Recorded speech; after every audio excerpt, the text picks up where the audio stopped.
Mm-hmm. Make sure it's live. I think it's live. Are we lively? Going live. Hello. Yeah, there we go.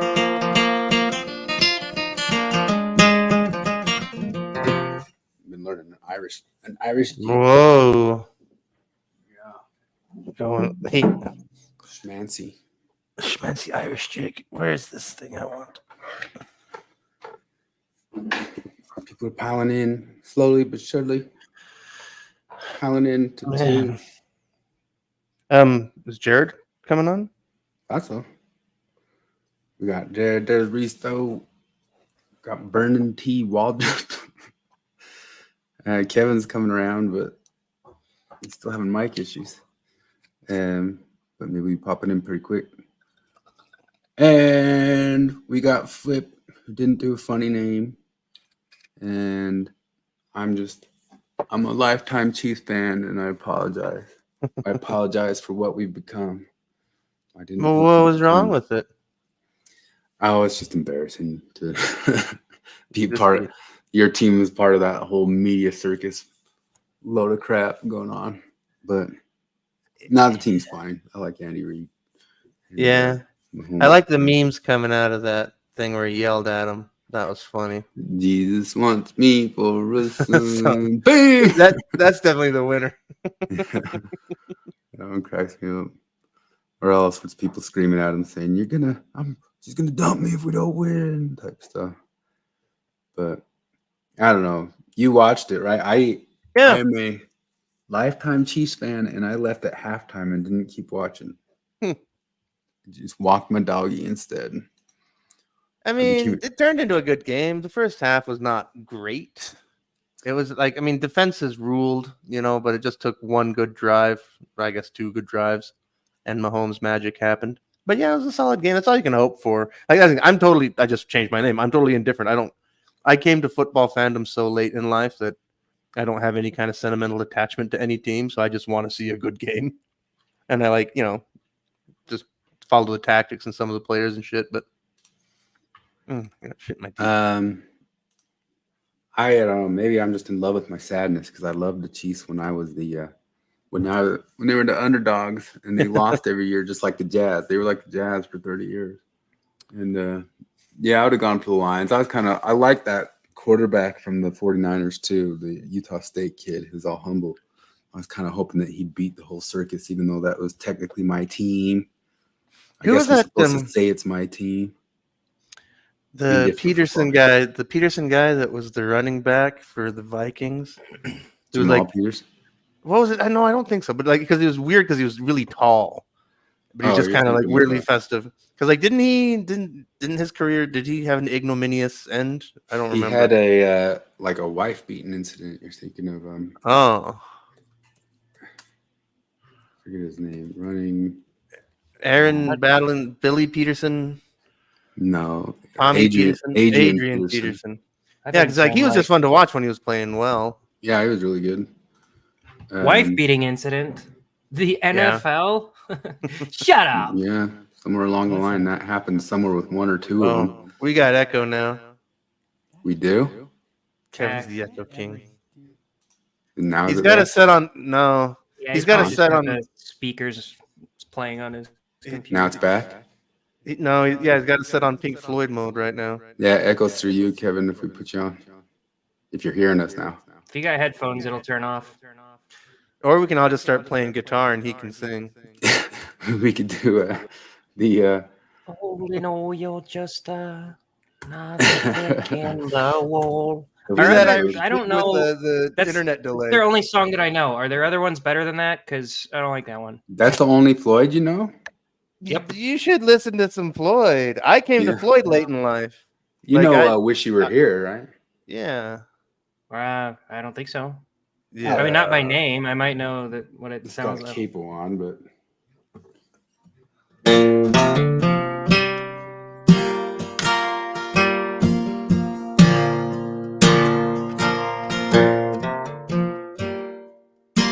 It does sound all bluegrassy with the capo. Yeah. I don't know. How I wish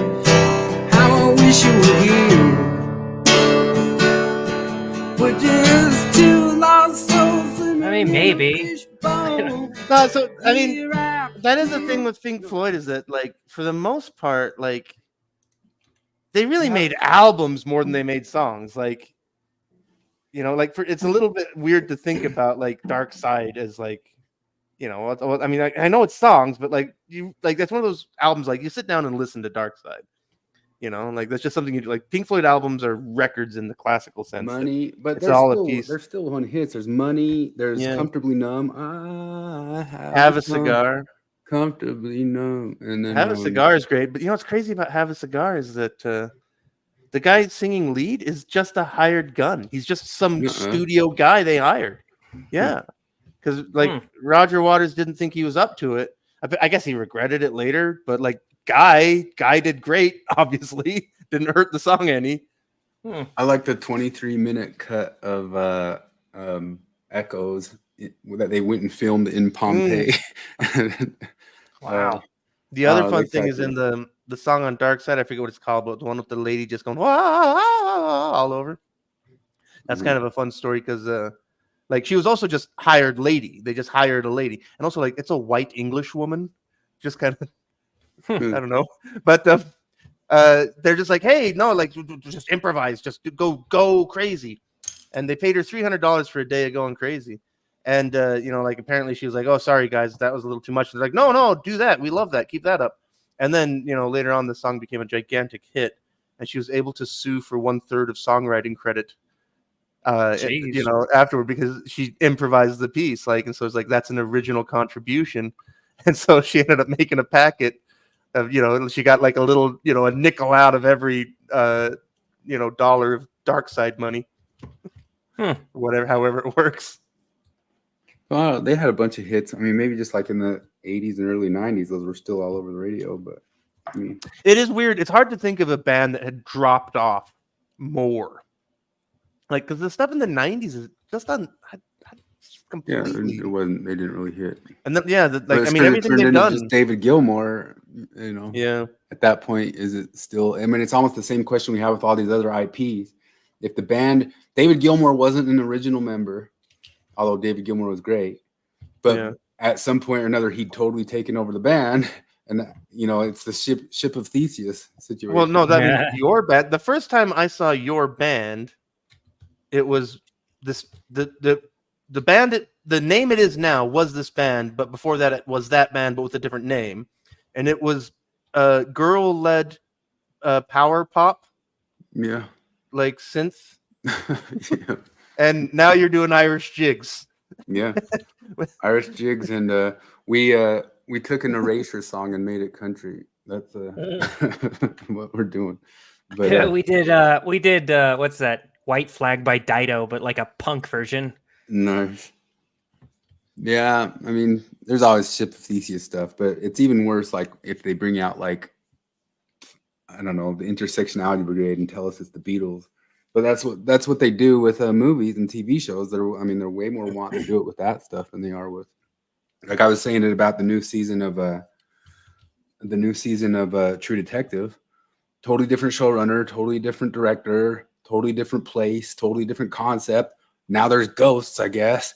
And you're like, well, why is this True Detective? Like, why didn't you just call it like Alaska Ghosts? Like the Alaska Ghost Show. No, but we got to call it the other thing because we need to ride on that thing's coattails, I guess. Yeah, we need the IP strength. Kevin, I haven't heard from you. Are you there? Yeah, can you hear? Is it?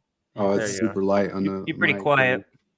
Son of a bitch. Guy with the fanciest soundboard. Is that better? Better? Yeah. Yes. That good? Yeah.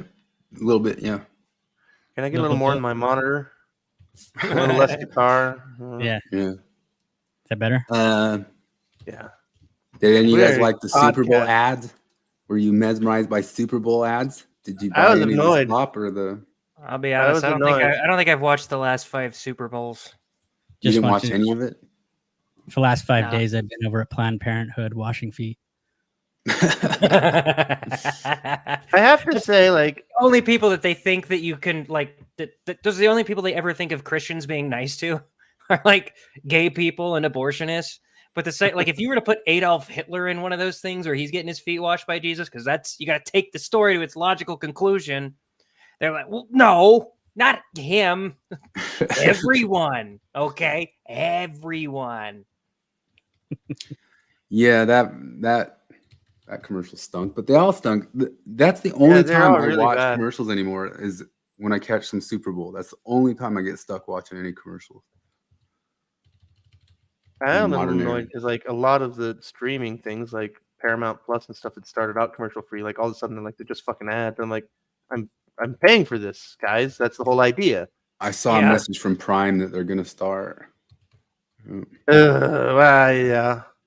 Of course, South Park covered all this about what 6-7 years ago. No, the streaming wars. No, before Ads are that, becoming real. Yeah, no, yeah, the ads are becoming real thing was even before the streaming wars specials. Oh yeah, you're right. That's not what it was called. Yeah.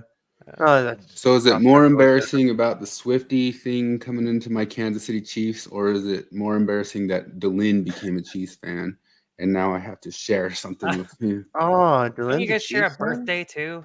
Yeah, oh yeah, it's we have the same birthday. Oh my God. So I look like the Exmo Bishop, and then I have all this Delin crossover. Like, this is too creepy. Oh, Delin's a Chiefs fan now? Is that what happened? That's what he was saying on one of the episodes. Like, oh, shut up. That's And I'm sure Sam is, and I'm sure Nuance are, because they're bigger Swifties than anything. Stop invading my space. You invaded my ex-Mormonism, and now you've invaded my Chiefs.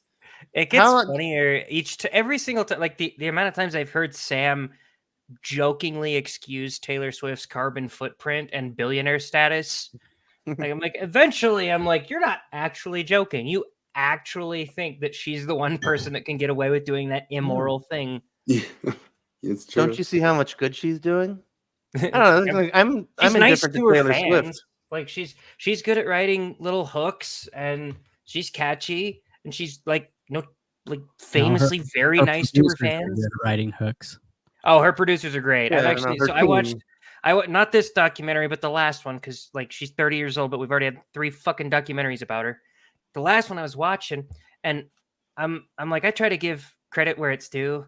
She goes up to like the producer and she's like, I got like a riff in my mind. She's like, I got that flow in the Saturday night, I'm gonna find. And then he's like, okay, we'll work with it. And it like became a whole song. Like that's all she did. It's like mumble. Yeah. How It close looked is like the sound to it? it looked like Randy Marsh. I don't remember. It's been forever, but it looked like Randy Marsh making a Lord song. Yeah. Like she's a talented performer. She works hard. Like you have to give her credit that she's like managed to maintain like a classy persona, you know. She's kept her mouth shut about important things. Like in all those ways, like why should I be mad at her? She's endorsed. When I hear her music, I just taste Olive Garden in my ears. Like, that's just all it is. Like that's the best way to describe it. Yeah, she's endorsed Biden. She endorsed him like last time, but that's why I get that meme there. Yeah, they're like, oh, shocking. A celebrity endorses the Democratic candidate. Yeah.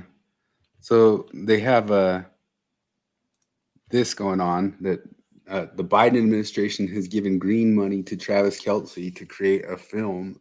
Taylor Swift and Travis Kelce to create films for Netflix. Green money. Green Biden money. administration? It's directly, yeah, the Biden administration funds it for like the green energy, something, whatever. Wait a minute. So like we're just getting celebrities making government funded propaganda? Yeah, that's what I mean. What do you think the Obamas have basically been since they got the Netflix deals and all that stuff? Sure, but like he's at least really not a standing president. Biden is president right now. So he's ostensibly using taxpayer dollars. The green energy tax credits. It's just amazing because like it's scam on top of scam on top of scam. Yeah. How much money do you think they'd make if they just issued a Chiefs jersey that said Swift on the back? I bet you it's already out there. Well, I mean, people can make their own, but like if they did like a licensed one with the like some kind of ridiculous, if they did Kelsey Smith, they'd have to wait for the wedding. Yeah, when's he gonna take her last name? Yeah, no, that'll be the big thing. I don't know. It's just like because it's one of those things where it's like I don't care. I see why it's a big deal. She's like the most popular performer on earth, and he's a big star. And like, okay, that's obviously like, it's like two neutron stars coming together. It's gonna make waves, but whatever. They wish they didn't hump on top of my Chiefs, man. But yeah, no, that is kind of like that is one of those things. Like, would you ever want to have the life of a Taylor Swift or like a royal? I was thinking about this, like Prince Charles, like just got cancer. He's an old man. And I was thinking about this, like at no time in Prince Charles's life, if he was like just had the fucking compunction to walk down to 7-Eleven and get a cookie, like that was never in his life did he do a thing that he could just did by himself because he just felt like it. Yeah, but have you ever like thought of having that type of wealth? Like sometimes I've thought of like, what if I was Bill Gates and I just want a Diet Coke, and I go, I want one Diet Coke, and I go, wait a minute, why don't I have 2 Diet Cokes? Wait a minute, how about somebody put in a Diet Coke machine right there? Wait a minute, how about I buy Diet Coke? Oh no, wait a minute, how about you just like any single thing you want to do, the way you could scale it up in 10 seconds to just I'm own all of it? So I'm positive that I had stupid money like that, like mega billions. I would do impulsive things like purchase Twitter. Yeah. I've always that was joked the around, most I for sure relatable would do thing. this. That's the most relatable And I thing don't I've know ever why heard. other Anyone, like, billionaires can you don't end up believe doing Elon it. Musk is purchasing Twitter? I'm like, yeah, of course. I would make billboards just to troll people, and I would have been doing that for 20 years. Like That'd be I'd have great. been like, if you were my friend or something, and there was a billboard down your street or something, you might have woken up to a billboard of you doing something stupid on any given day. You know? But that's why people like me don't have that kind of money. Supposedly, it's probably anecdotal, but I heard some story that like Kurt Cobain remembered like related walking into a guitar store and thinking like I could buy this thing now and it fills me with nothing but emptiness and dread, compared to like when he got his first guitar, which was just such a big deal. It was just a piece of shit, and like you feel like the king of the world. But like and once he had the power, like I can have any guitar I want or all the guitars, and I don't know. Like So I've heard a lot of people talk about like like Norm Macdonald types. I don't know how else to put that, but I've heard people talk about like like they get the award, they go on stage, and they walk off, and they're just now like, well, fuck, like it's back to me, like fucking life. I don't know if you guys heard. I think I talked about it here before, but it was George Soros who actually bought all of Taylor Swift's songs. Oh, and she had a huge spat with George Soros. That's pretty badass. Bought him, and she talked about him in the public, saying George Soros is stealing all my stuff.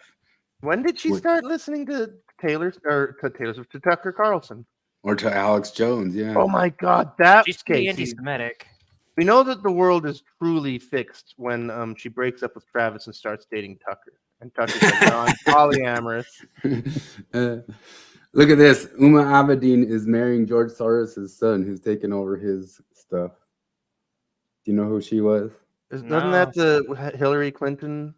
She was a Hillary Clinton aide. She was the wife of Anthony Weiner when he was. Oh yeah, that's right. All the stuff. And she had like the laptop that had all of the different stuff that made what's his name, Combs or whatever that FBI guy re-released that they're reopening the investigation to Hillary Clinton a week before the elections, and it might have just all been downstream of changing everything because their stupid Wiener and his stupid and her stupid computer. That guy really was special. So just barely before I got on, I guess all day long, that Fannie whatever, did you guys hear about that?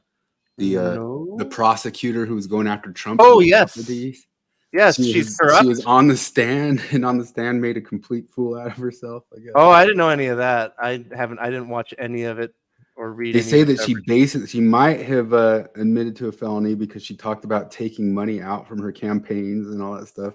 But they were asking her about taking money and giving it to her boyfriend, who's the person that she put in charge of the case. And there's all this backing stuff. And then she gets all postmodern with her words just right on the stand. Like, did he ever stay at your house? What do you mean by stay? What do you mean by house? It's like it's gone full Bill Clinton. Like, it depends on the definition of what is. That's fascinating because like what little bit I read about on like BBC and stuff, or on I think I looked at Washington Post. I don't know. I glanced through a couple of things while I was at work today. And none of it made it sound anything like that. They made it sound like, well, yeah, she had an affair, and there's some questions about how she spent money. Like, none of this shit that you mentioned is like, oh, okay, so that's what it was actually all about all along. But Like, Trump is just still fucking- evil. Yeah. No, but that's the other thing. It's all okay as long as we get Trump. Like, we can use corrupt people and corruption, but as long as we get Trump, it's all okay. If you get Trump, you get excited songs of exuberance that are so exciting you might as well win the Super Bowl, and George Soros might buy it because it's such a good song. You want to hear such a song? You want to hear an exuberant song about Oh Lord. beating Trump? Yes. By Taylor Swift?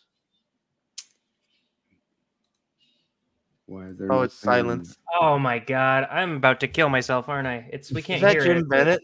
Yeah, how Oh, come it it's got no is. sound? You got to click some kind of sound thing It had somewhere. sound a second ago. What you do? It looks like it's on mute. Where? See the little Down there. There it is. Joe is the champion.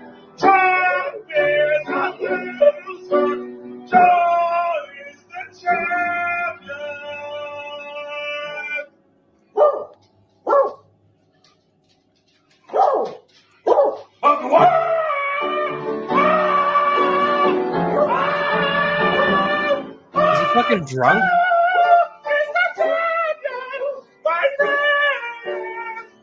Yeah. Did it? That guy lost the election. That guy lost the election. That's him. That's him cheering and having an exuberation for Joe Biden beating Trump in the last election. Oh, I'd love to hear the sequel. Was it amazing or what? That was embarrassing. Yeah, Did Spencer Cox say he thinks Trump will win? maybe. He didn't. Did he endorse Trump too? I didn't read that story either. I just read the headline. Mm. Spencer And Cox they is voted that Nikki figure out. Klein lady out. They stripped her of all of her stuff.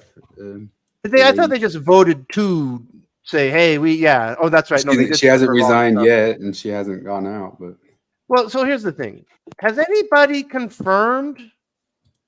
Like, I don't know. First off, I don't know that it would or could matter whether there is actually transgender people playing on the girls' team. no, she is Like- a girl, and I guess she has some celebrity dad, and I don't know who it is. Oh, so she just literally misgendered some kind of dykey Yeah. girl on the. Yeah, That was like that was clearly somebody just having a little bit of hysteria. It's like that time they asked Matt Walsh how many kids are being trans, and he said millions. Oh, What the fuck are you talking about, man? yeah, no. yeah. Like, so it was a nasty thing to do, and she was wrong. Because, like, Yeah, if no, she I think- wasn't wrong, like, there'd be kind of maybe you could say, like, well, look, she's just pointing at the thing that you guys say is okay. So why is it bad for her to say, look, there it is? She was But just guessing. She's She's just like, being, yeah. is this maybe but, a like, dude? I don't know. Yeah, that's what a jackass. I guess I that's know. what I'll It's say kinda about like, that. I don't really- know. Well, what Yeah, are you gonna maybe do? she shouldn't have. Maybe she shouldn't have a she role probably on the shouldn't board. have But I just- don't know. Been like, yeah, let's just assume. I don't know. That was. I think it, like, was stupid. yeah. Like, Okay. I thought I didn't follow it real closely, and I thought it might be, a little bit of a what's the word I'm looking for? Witch trial type thing. No, but it sounds like Oh. this lady just plain screwed up in every single way, and there's just Yeah. She also needs Fritz is a this Colt fan citizenship. now. When did you make that change? I didn't know. How did you do Troy. it without leaving, or did you leave? You don't have to. You can edit it while you're going. Oh wow. What were you saying, not know Kevin? You I said said something she also needs the citizenship in the Gulag badge, like I about- for my Yeah. woke eagle. Oh. All right. Well, let's talk about the cult. Let's talk about the cult subject. Cult. The cult of Peterson's. I also heard this week. I finally listened to Zelf on the Shelf talk about the Jubilee episode, and I heard RFM and Bill Real talk about the Jubilee episode, and of course, they all weigh in on the cultiness aspect of it. Did you guys But- know what this Jubilee thing was before this thing about Mormons last week? Yeah. Oh, I haven't. I What it- had no idea about it before. Oh, I'd seen a couple. Yeah, Oh. you've probably seen some clips from him, Flip. So it's They've not had- like a Mormon world thing. It's No. just an No. anything thing. They just do any two thing. Oh, Of course, it's usually nice woken fights. type subjects. It's nice fights. They You always could say call they're it trying- nice fights. It's them Who trying is to find Jubilee owned by? I think it's Vice, Al Jazeera. Oh my Yeah, god. Al that's what I Jazeera. thought. It's one of them. They're like, just yeah, they're kidding, I a was shoot off joking. of one of the big dummies. Yeah. Big dummies. One of the big dummies. So here it is in the Longhouse. We found an ex-Mormon. Wow, I finally found a cult I can join, the Jordan Peterson cult. And people saying, I don't understand why people flock to incel Kermit, and not much of an improvement over the Joe Smith cult. Okay, but Roasted. here's the crazy thing. And the guy that said not much of an improvement, I've talked to him before. Like, he's probably the reason I got kicked out of that group the other day. But he he believes that Joseph Smith is a pedophile rapist. Okay, like, that's the guy that you're saying is, yeah, I wouldn't say Jordan Peterson's any better than Joe Smith. I was like, you think he's a rapist? Why? Well, also like that guy, I don't know. He's hard to take seriously at all. He's got a real trolly type vibe in general. Well, he doesn't seem to know a lot about the things that he's talking about. So. Oh, for sure. No, like I mean, it's all pretty low rent stuff. His rhetoric. Yeah, so yesterday, Hassan That's funny. Piker. Oh, you remember when we showed the video of Sam, what's his name, calling Hassan Piker out to fight? Do you remember that? Yes. Oh, I'm going to kill you. that's Sam Hyde. Commit a crime. Yeah. Sam Hyde was calling That's out right. Hassan Piker. That's who he was calling out to go fight him. Because Hassan there's Piker, no way I Pike's going to do I that. want to fight you. Yeah. He says, Happy Valentine's Day. If you get sex advice from either of these dudes, you will be alone forever. And Yeah, pretty sure Peterson's been married for like 40 years or something. Yeah, well, there's Seamus saying that stuff of like, yeah, Hassan's unmarried, you know, whatever type crap. But there's also there was a community note on it on Twitter. The community note says this. It says Jordan Peterson and Ben Shapiro are both married men with children. Meanwhile, as of February 14th, Hassan, 32, is childless, single, and paid for sex in a German brothel, the former being, in his own words, due to being a moral degenerate. That's the actual Twitter community note under his post. Twitter Well, that community was- knows you're great now. Didn't he say that a long time ago? He Or did, didn't yeah. that No, happen a while ago. he went well, and by the way, the brothel that he went to was like busted for having underage, like Nuh-uh. yeah. Well, I'm almost positive. I'd have to go back, but it's been a long time since I've. Are really- there, I know that there's like Dutch legalized brothels. Are there in Germany too? I had no idea. Is it pretty degenerate over there, right? I mean, yeah, Germans are famously degenerate, but So we're 2 weeks out from Jordan Peterson. oh yeah, Yeah. Where does Jordan Peterson Then I can score have on the culty realm? 4.5. Out of what? And How many? So yeah, this week I guess Jonathan or Jared or somebody on Ex-Mormon or somewhere told some people to come over to the Longhouse because they were dunking on Jordan Peterson followers, and we suddenly got like an influx. I was going to show Troy talking about us on Marty's podcast, Where Will You Go? And he said maybe in 5 years we'll quadruple in size and we'll have 100 of us instead of dozens. But oh, look at this. There's Troy on Marty's, and it says Bill Real needs to rethink this podcast. Might be better as part of Ward Radio. Marty says my favorite comment today.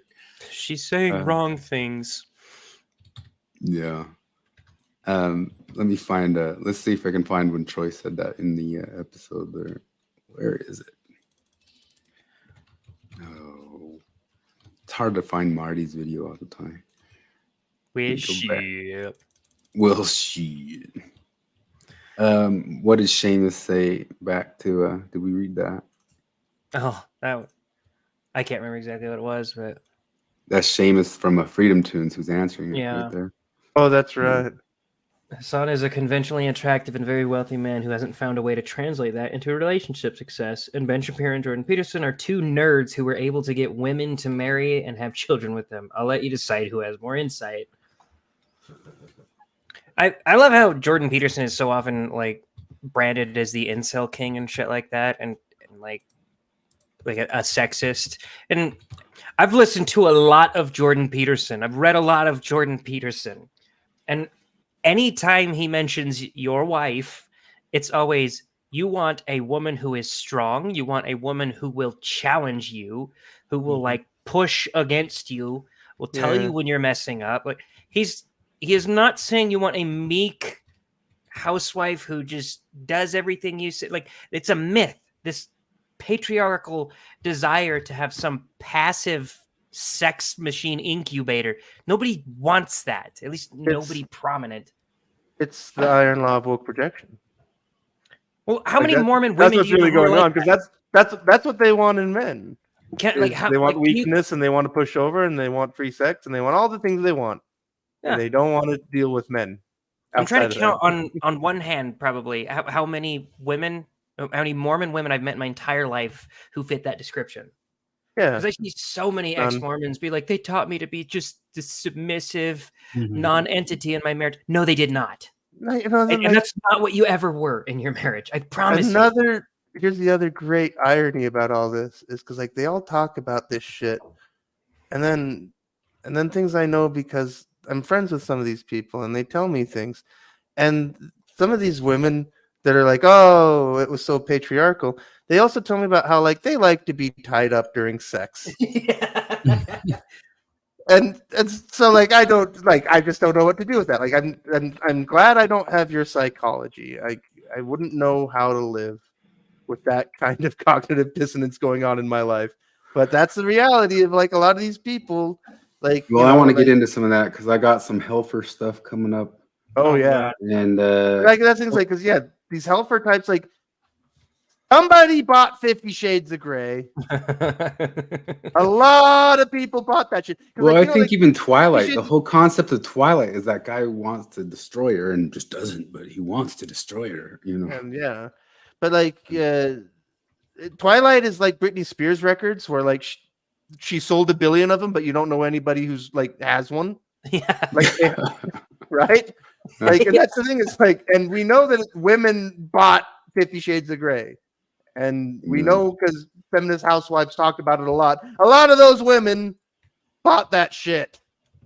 And now every guy wants let's hear Kristen Stewart. What was that, Kevin?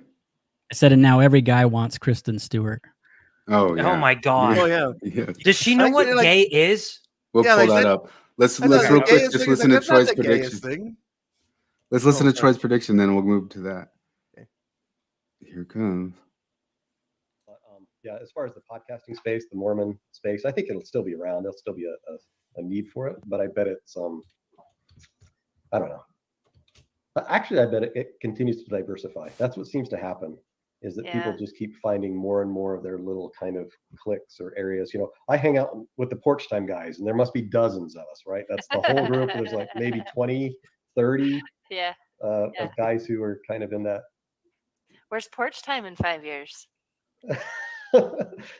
It's triple its size, so it might be 100 people now. Yeah. I'd like to still be with the company in 5 years. I hope to build my retirement here and take career. You mentioned how hot Kristen Stewart is. Jesus Christ! Well, it's not even the hotness. It's what's the phrase she used? She's like, I wanted to do the gayest thing you've ever seen. I was like, if you didn't use that phrase, and I looked at that, I would not have described it as gay. Yeah. I would have described it as like, you look like if Theo Vaughn did meth for 5 years. Yeah. You just look I was just white. thinking about the whole like derelict thing from Zoolander. Yeah. But it's the cool thing to do now. You got to do it. It's like Rob Henderson talks about it. Like nowadays, you have to like purchase things that show that you have luxury to overflow, so you can be less luxurious. And you need to show it with your purchasing power. That you go buy crappy stuff from to dress like a bum from the '60s, or there's a term he has for it. But it's a way of like showing that you got so much luxury that you can afford to hobo chic. Yeah, like hobo that. chic, yeah, something like that. And here's the hotness. Fire! Oh, Twilight God, Star, Kristen Stewart wanted her Rolling Stone cover to send a clear message. I want to be the gayest thing you've ever seen in your life. That's You not look gay. You look like you that's were not tweaking gay. and tried to cut your own hair. No, like yeah, like it looked like you were doing yard you work, think that and gay then someone people took a look picture of stupid? you. That's fine. I don't She's know, like like, "Oh, I've gay never like I've never she's not to me she's not all that attractive. It's a little weird to me that she's considered like this A-list star. She's not a good actress. She's not all that attractive to me. I don't know. The whole thing to me is confusing. How But- good is your gaydar generally, would you say? I don't know. I think a gaydar cross section of like 2.4 square meters. I don't well, Cardon's gaydar picked up on a certain topic. Wait, so you were hinting at this, and like I have not seen this yet. And I just, Okay, like, I'm what could you excited. be talking about? What the Here it fuck did Cardin comes. say now? Of Joseph, he looked pretty fabulous. You know, like if somebody tried to convince me Joseph Smith was gay, with those things coming out of his shirt sleeves and that, little frock underneath the neck and the whooshed hair door, I can believe it. You know what I'm saying? Well, you and Taylor Petrie can talk about that, because if you carefully edit some quotes, there's a quote that Taylor edited. No, it was Mike Quinn who did this. Taylor may have repeated it, but it's Mike Quinn who started it and said, "It is pleasing to lie down with our brothers and sisters and arise." I'm paraphrasing it, but it's something like, "It's pleasing to lie down in a loving embrace and wake up on the morning and greet one another with sweet caresses and kisses." It's something like that. Here it is right here, because Mormon Stories just covered it just this week.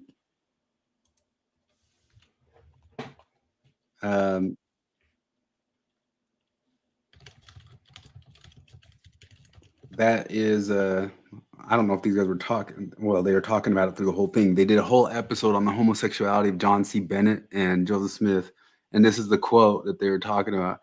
To bring it to the understanding, it meaning the resurrection would be upon the same principles, though two who were very friends indeed should lie down upon the same bed at night, locked in each other's embrace, talking of their love, and should awake in the morning together, they could immediately renew their conversation of love when rising from their bed. Oh, that's Wilford Woodruff. There was some other quote about them, bisexuality or English Victorianism. To bring it to the understanding, meaning the resurrection would be upon the same principles, though two were very friends indeed. Yeah, that's the same stuff. But this is all stuff that D. Michael Quinn brought up, that you just kind of like latch on to any little bits of words anywhere that might seem a little gay, and you got your ringer for it. I think Cardon is falling into the "I have gay friends" trap, or I'm okay with anything. Like I'm okay if Joseph Smith was gay. Yeah. Well, He I looked could fabulous. see it. It's like the guy that talks about how like the Joseph founding Smith was fathers wore gay- powdered wigs. I mean, if Well, it was gay, the, that's perfect, because that just shows that that's the gay model for queer saints: is fuck a lot of women and you go to heaven. That's how you be gay. The Lotus Eaters covered this week that they're making Alexander the Great gay, and the only thing that they have in like all the history of Alexander the Gay is that reacted very vehemently, and they said, no, it's an absolute fact that Alexander was gay or bisexual, and here's the evidence. And if you click the links, it just didn't suggest anything. Yeah. Most of them were just, trust me, bro, I'll show you some of them. But let me just say the other thing, because they just had the passage from Arian, And I'm just going to show you some bits of it. At Ekbatana, Alexander offered the sacrifice just as he was accustomed to do after any success, and held athletic and musical contests. Hephaestion fell ill. On the 7th day of his illness, they say that the stadium was full, as there was an athletic competition for boys on that day. When Alexander was told that Hephaestion was in a bad way, he quickly left to go to him, but he was no longer living by the time he arrived. And anyway, they were saying basically he was profoundly grieving. Oh no. What's so gay about mourning? Well, Being upset that your friend died. yeah, your best friend's died, and you're like, oh God, oh, that's right, you're a homo.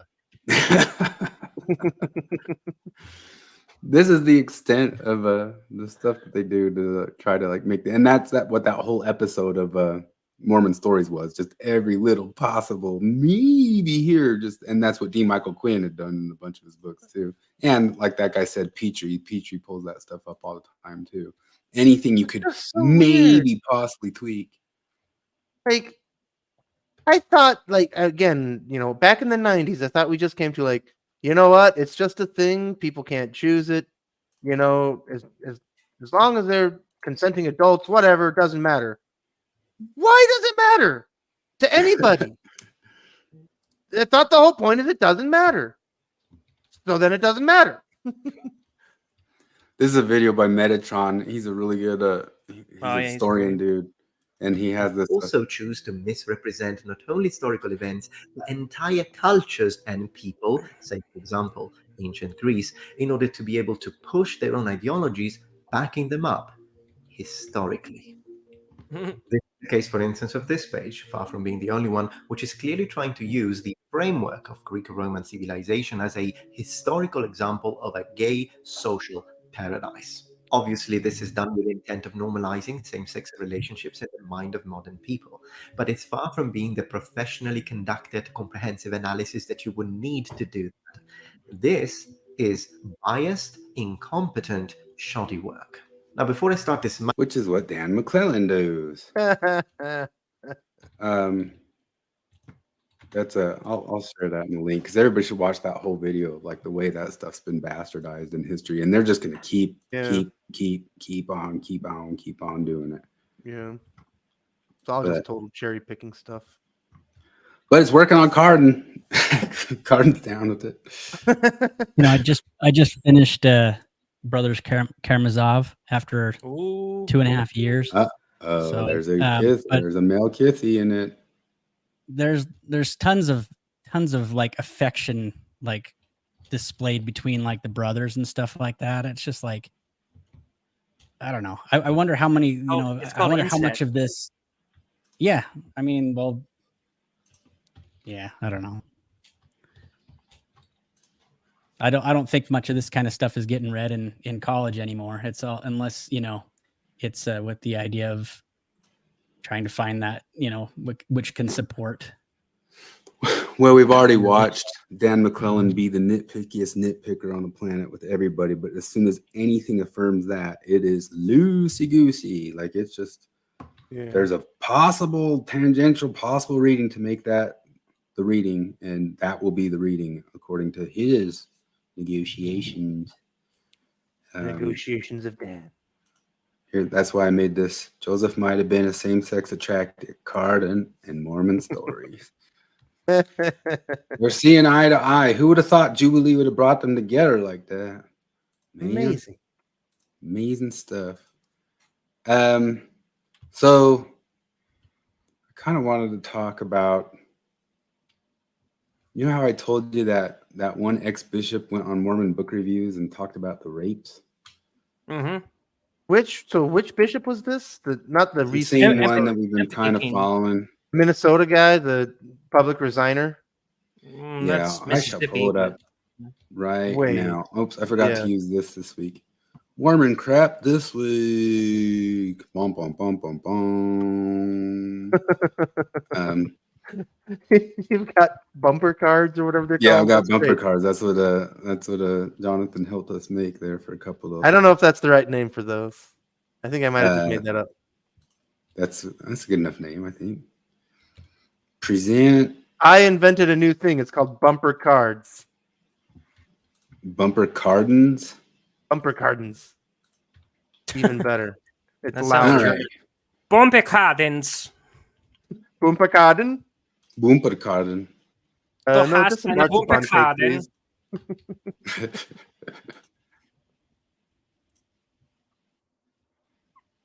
Dude, my mom, it's funny because I predicted her perfectly because I know my mom because her 80th birthday was on Tuesday. And on Monday, I was telling my coworker this, and I'm like, tomorrow's my mom's 80th birthday. She's like, oh, that's nice. I'm like, well, yeah, but it's not because she doesn't have fun and you can't do anything nice for her. She's like, what do you mean? I'm like, I called her and I said, what are you doing tomorrow, Mom? And she's like, oh, I guess we can go to Costco. I need to get dog food. I'm like, no, Mom, your 80th birthday. What do you want to do? She's like, oh, it's just a day. And I'm like, well, yeah, Mom, but do you want to go out? I'll take you out. I'll take you to lunch. Oh, no, I don't really want to do anything. I'm like, all right, shall I get you some chocolates and marzipan cake from Siegfried's? Oh, okay, that's good. And like I related this story to my coworker, and then I went home and lived it in real life, and it was perfect. Like, it's exactly how I predicted it. Like not even 80th birthday, like not even like just go out to lunch. We don't have to do anything fancy. But no, I don't really want to go anywhere. Like that's just her whole life. But just marzipan and German chocolate. That's all she needs. And hating my dad. Those are her 3 favorite things. Okay, hold on 1 second. Stop sharing, present, share screen. Have to be the young women president. Doesn't have to be your mother. You can pick who you'd like to come in to make you feel safe. It's Rachel Dolezal. At least give that option. At least the option. You want to know who that is? She is the daughter of who's our current senator dude, Burgess Owens. Oh, really? Can you believe that? Boy, that guy is a jackass. And now she's the co-host of Steve. Oh Planet. man. Here's another thing. Crazy. You know, I have a family member who went to the bishop for some sexual sin, and it turns out she was actually raped. You know, years later, oftentimes you don't know. You find yourself in a situation, you might be partying, might be a little drunk, might be tipsy, and all of a sudden you think you put yourself in that situation when you didn't at all. And a bishop will label you as somebody who's a sinner. Yeah. The first question every bishop should ask is, were you raped? Yeah. Period. Really? Not do you who think was that, it? Or, do you not think that there might be a problem with you giving somebody an immediate out that will ruin someone else's life? Like, I did a terrible thing. Oh, were you forced to do it? Do you want no consequences for the action that you said you just committed? Yeah, I'd like that. Okay, let's go ruin a boy's life. Well, no, you know what's funny is because like that's like the basic police interrogation tactic. Did you go like it was an accident, right? He went after you, right? Right? It's all good, right? Like, yeah, no, you're right. It's like, no, you're not supposed to lead the witness like that. You know, like I think if it gets there, it might be appropriate to ask like, was this all consensual, whatever? But like, should you start out with were you raped? Come on. Like, you know, here's a question. How about you start out with, did you rape anybody?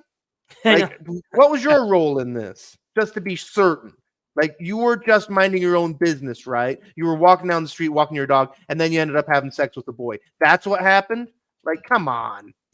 Well, it only stands to reason that if that's what you're supposed to ask girls when they come in and say it, you should probably ask boys, did you rape her? Yeah. Yeah. Well, here's just to finish off just a little couple more seconds, just like Jared said, let's go ruin this boy's life. or how many details? No. Were you raped? Were you abused? And if you were, let's call the authorities and let's make this thing a big freaking deal. Two, and I said this on John's on Mormon Stories is are you pregnant? Because that yeah, so let's go get him. But look, check this out. Here's a Bill Real, RFM question in that logic that I found a while back. Yeah, Now, this was great. There's lots of things that are going on here. I was just discussing this with Bill the other day, and I mentioned to him that there's one factor that could lead to an over-reporting. All right. Now, I'm sure overall it's underreported, but there are different strains going on here, and we want to be fair and balanced in looking at all the possibilities, at least that we can come up with.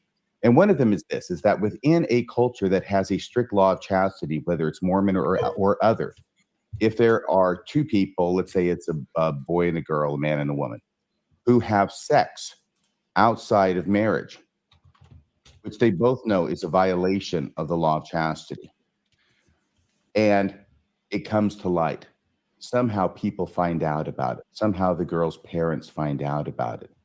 Suddenly, what was initially consensual, now she wants to get off the hook. She's in trouble. So what was initially consensual can now be described as non-consensual. It wasn't my fault. Happen. It was the boy's fault. It never ever happens. Never. That's once, what never happened to will happen. Stanford swimmer guy, basically. Except it wasn't parents; it was nurses at the hospital. He raped you, didn't he? Oh, that's a No, lot like, better that's the than what thing, I like, was gonna say I cheated on my boyfriend while I was drunk, but your thing Yeah. sounds way better. It Well, that's the relieves thing, me like of my moral. that Devin Tracy did. That, like, I mean, because I wouldn't have never known if he had known that. But like, her testimony was, I don't know what happened. I have no memory of the night. That was her testimony. Her testimony is, I have no memory of anything. The thing is, there were other people who remembered. They had testimony. Didn't matter. But like, yeah, the whole frankly, the same thing is happening to Trump, where the whole New York fraud case was brought without a victim. Like, nobody went to the DA and said, I feel like Trump ripped me off. Nobody did that. She's like, oh, I'm going to find something and say Trump ripped them off. Like, that's basically what happened, is the nurse was like, just like, oh, you were raped. And like, there was no reason. Like, she didn't say I was raped. There's nothing to indicate that she was raped. It was like, once incentives change, this stuff all changes, and the incentives have changed in 5 years. Like, you can't, even if things were a little bit more rare, and that's even questionable like 10, 15 years ago, but the incentives have changed when you change the entire societal incentive around stuff, and the entire narrative that happens around things, and concepts of like, oh, I was a little bit drunk, so I guess in hindsight I can revoke my consensual attitude. You know, all that sorts of ideas that are happening all the time now, and people are being trained with this horse shit. Here's a psychologist talking about the worst stuff that might happen to him, and I can attest to this too. Never been so, how do I put this? The people who have hurt me the most in life have been women who realized they weren't going to get what they wanted from me. Okay. How'd they hurt you? Oh, with yelling and screaming, verbal abuse, destroying property, false allegations, spreading rumors, reputation destruction, things like that. But this is all stuff that people who've lived through it know plenty well, and all that sorts of deal. But believe all women, believe all women, believe all women. Of course. So just this week, RFM decided to do an honest update on the Tim Ballard situation. And what do you think that update was? Oh, the testimony's falling apart. All of it's falling apart. They're not. Will any of that anything. get reported with anything close to the same intensity as the allegations were reported? Is this like falling apart to the level that it seems like he's vindicated, or what? Not vindicated. They are going to avoid having any of their claims scrutinized. And don't take They're my not gonna- word for it. Let's listen to RFM say it wherever I freaking saved it. Hold on a second. But they're not filing any of that stuff that they put into the media, and they're avoiding filing dates, and they've overweighted it multiple different times and not submitted it in, and requested an extension and then not submitted it in. And they don't want the stuff to have actual scrutiny of the law under it. They just wanted it to be. They don't want discovery, and they don't want cross-examination. Yep, they just wanted it to be part of an immediate thing. And like I said, don't take my word for it. Let's listen to RFM describe it here. Addendum, the evening it was filed. So then they say the court should strike the addendum. Since the inception of this case, by the way, I'm not happy about this, and I'm not happy about the way the plaintiff's attorneys are taking Tim Ballard, who is not a very sympathetic figure in my book, and they're turning him into a victim by the way they're prosecuting this case. Whoa. Whoa. Plaintiff's Hold tactics on have a second. demonstrated RFM. their intent Wait, to litigate how long the has matter in the RFM media. hated women and brown people? When did he start? Yeah. Doesn't he know that there's a patriarchy? Well, if we wanted to pull another one, he also, I think, said on this one something about that women aren't as athletic and agile as males. Like, oh, that was Bill Oh, he's Real. a But oh my transphobe gosh, the too? transphobia. Oh my God. Bill Real He's said got that. But blood on his hands. RFM goes into detail on this about how it looks like they were just trying to try this in the public, and they don't want to actually try it in the courtroom. And he says that seems apparent to him 100%. Which leaves you wondering, like, well, then what the heck? Like, why wouldn't they? You know, like, why not just file the stuff and see what happens? You know, but Well, I see that at that he's going to be point, couldn't speaking he at sue for defamation? I'm sure he probably could if stuff doesn't end up ultimately happening. The thing Fuck, that, like, Trump- Trump, well, suing Trump for was sued for- defamation is very hard. Is it? Because wasn't Trump sued for It is. defamation for saying that, like, Yeah.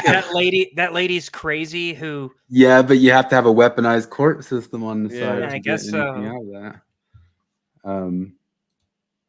Yeah, I mean, what it just is looking like is they're going to fail to actually file anything, and they're doing it purposefully, wantingly, and they're playing games all the way down about not filing it. And that's going to be Amazing. that. And they've also tried to submit some things that were inadmissible, and they said this stuff's inadmissible, and they told them it's inadmissible, and they tried to submit it multiple times.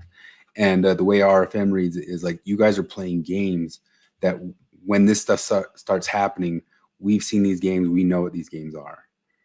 Yeah. Well, they're probably trying to spend him to death for one thing. Yeah. That's the thing. That's one of the things about the court system that often gets left out is that it doesn't matter that the allegations are complete and utter bullshit and without merit. It costs real money to just quash that.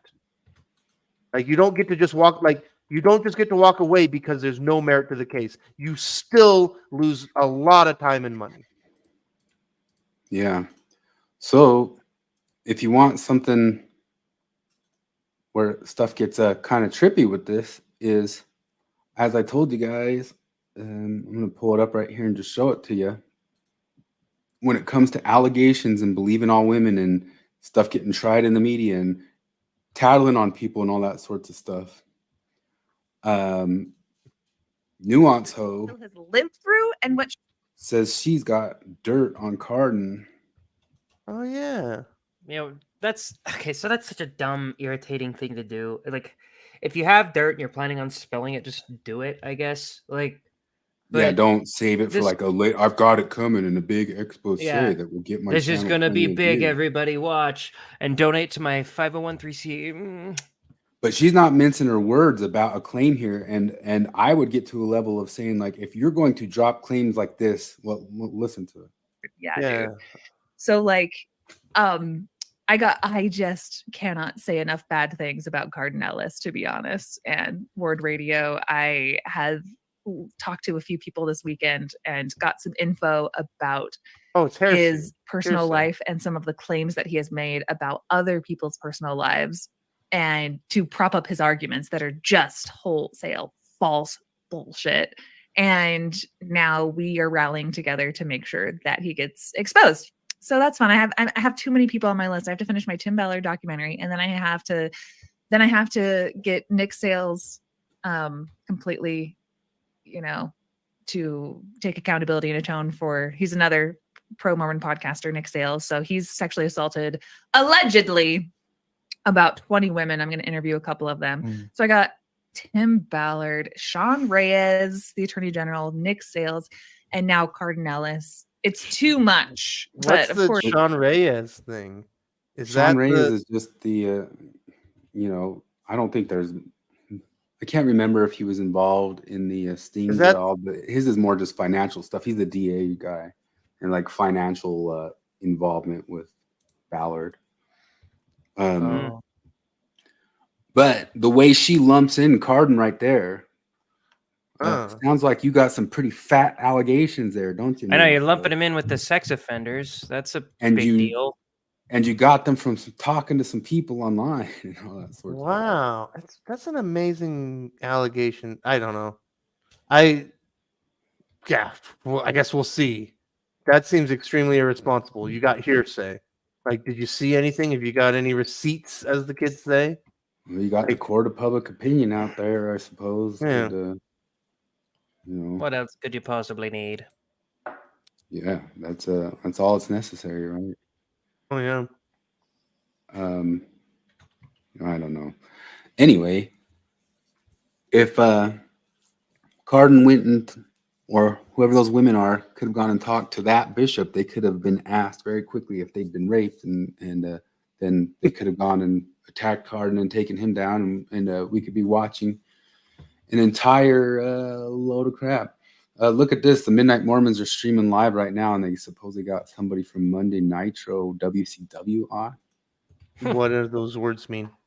WWF, if you remember the Hulk Hogan stuff, all that. But I try to really have. Who's that? Does anybody know who that is? Jesus Christ. 100%. I love it. Oh my gosh, they like the guy who's Mormon. And I think I'm shocked. We couldn't have clipped that. Like if we were trying. The Cardons. Oh my God! I don't recognize that guy, and I've been watching a bunch of WWF, WCW stuff. But mystery guest from WCW.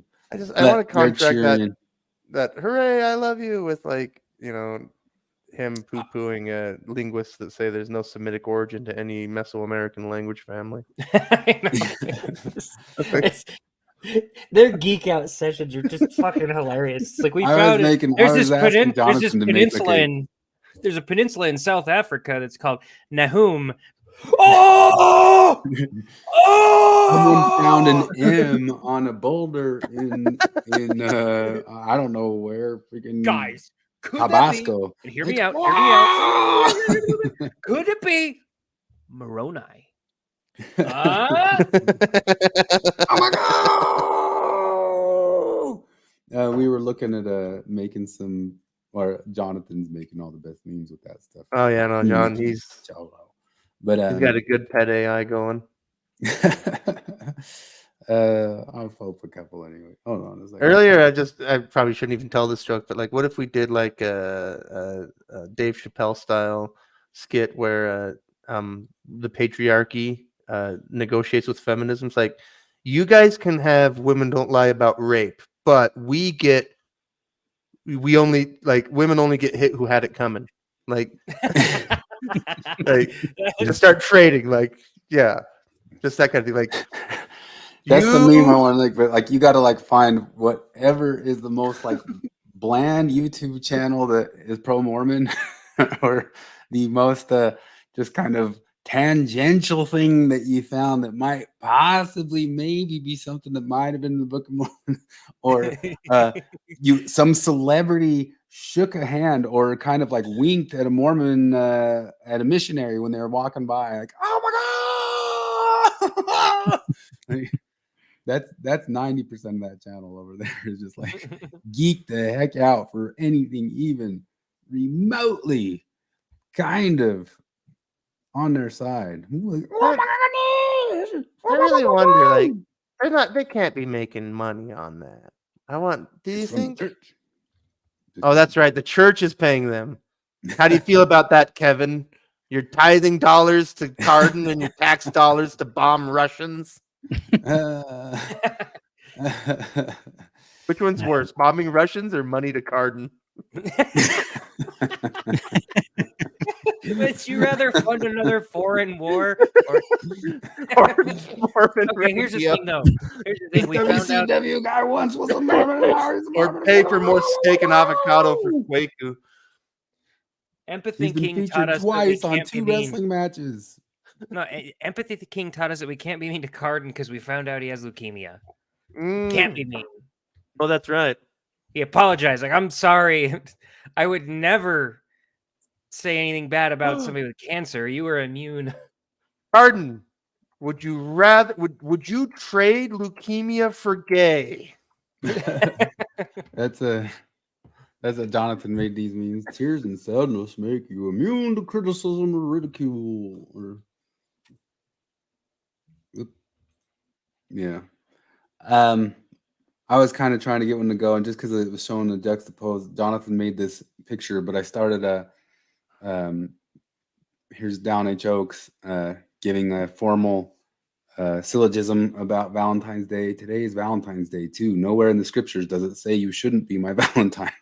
3, therefore you are now my Valentine. 4, I don't apologize for loving you. That's pretty good. But then I took it and I just wanted to start putting Andrew Tate quotes in there. Perfect. I don't know why. It just seemed like It's great because then I hear them in Dallin H. Oak's voice. Them bitches ought to be cheated on. Wait, Jonathan can get AI to do Dallin H. Oaks as Andrew Tate. Andrew Right? Tate. I think the most important thing anyone can do in their life is have children. When I speak to some of these feminists who are like, I don't want kids, I think you are the most miserable, stupid bitch in the world. Yeah, the general conference cadence. You are the most miserable, stupid bitch. You know what? That would be a really good way to punk woke women feminists is like you set them up, and you're like, we're gonna we want to talk about toxic masculinity and insult culture, and so we're gonna pull up some Jordan Peterson quotes, and you just do Andrew Tate quotes as Jordan Peterson. Get them to go along about them. Say, do you remember when Jordan Peterson said this? Get them. They will say yes because they always do. Like when I've tested this, you can set them up with this kind of thing, and then just reveal like, no, this is what Jordan Peterson actually said about women. You know, like it would absolutely who does work. the Oaks? Jared, That's does the he thing do I've done. Oaks? Like I have done that trick with the Democrats quite a bit, with TDS people, I should say, not Democrats. It's more fair to say TDS people. But where it's like I will take something Biden said or someone who wasn't Trump say and said, you remember in November of 2021 when Trump said blah, and they go like, yeah. And you're like, well, except he didn't say that. I literally just made that up. It was a Democrat that said that. Like, it's amazing how easy it is to get people to fool themselves that way. Read that one in Oaks. And there's another Andrew Tate. Can you do Oaks? You can't be responsible for something that doesn't listen to you. You can't be responsible for a dog if it doesn't obey you, or a child if it doesn't obey you, or a woman if it doesn't obey you. He should have said that. We live in a world now where the whole idea of gender roles has been conflated to the fact where if I come along and say, women are better with children and men are better at fighting, then I'm somehow fucking sexist when it's clearly true. That's not like that is not an offensive statement. Like the first few, Yeah, pretty bad. But like that one is like, no, that's like why people get sucked into Andrew Tate is because he says some reasonable things like people get mad at you for saying women are better with children, men are better at fight. I know a woman who's stronger than you. I know a woman that could beat you up. I'm like, yeah, I know. Mr. Rogers is better than kids with you than you, bitch. What's your point?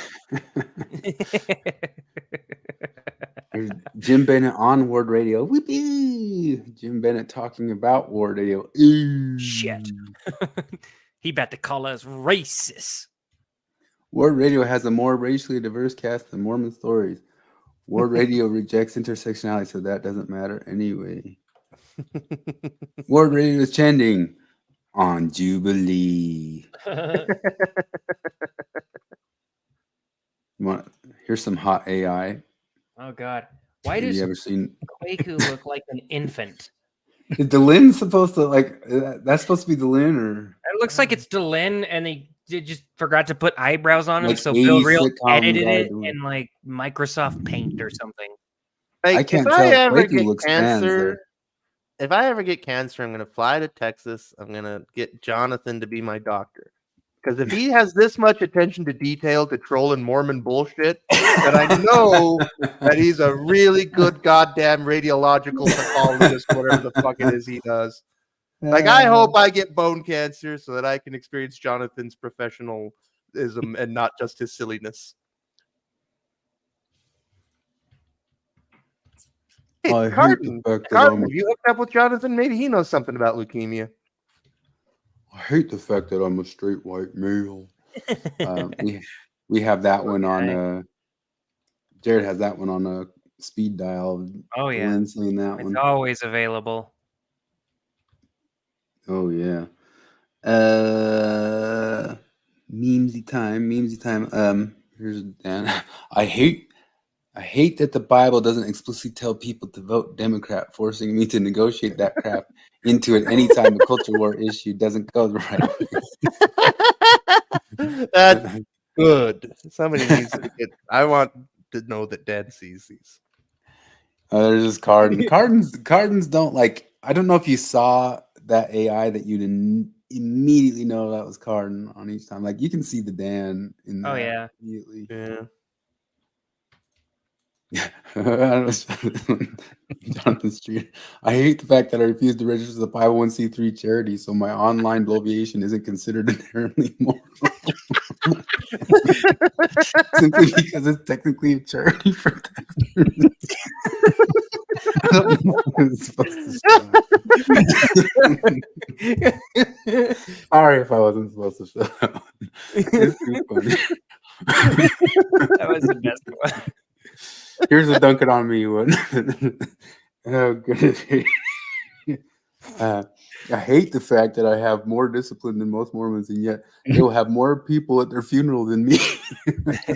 my only solace is that they will probably die first because of sugar. Now I'm going to go eat some canned chicken of sadness.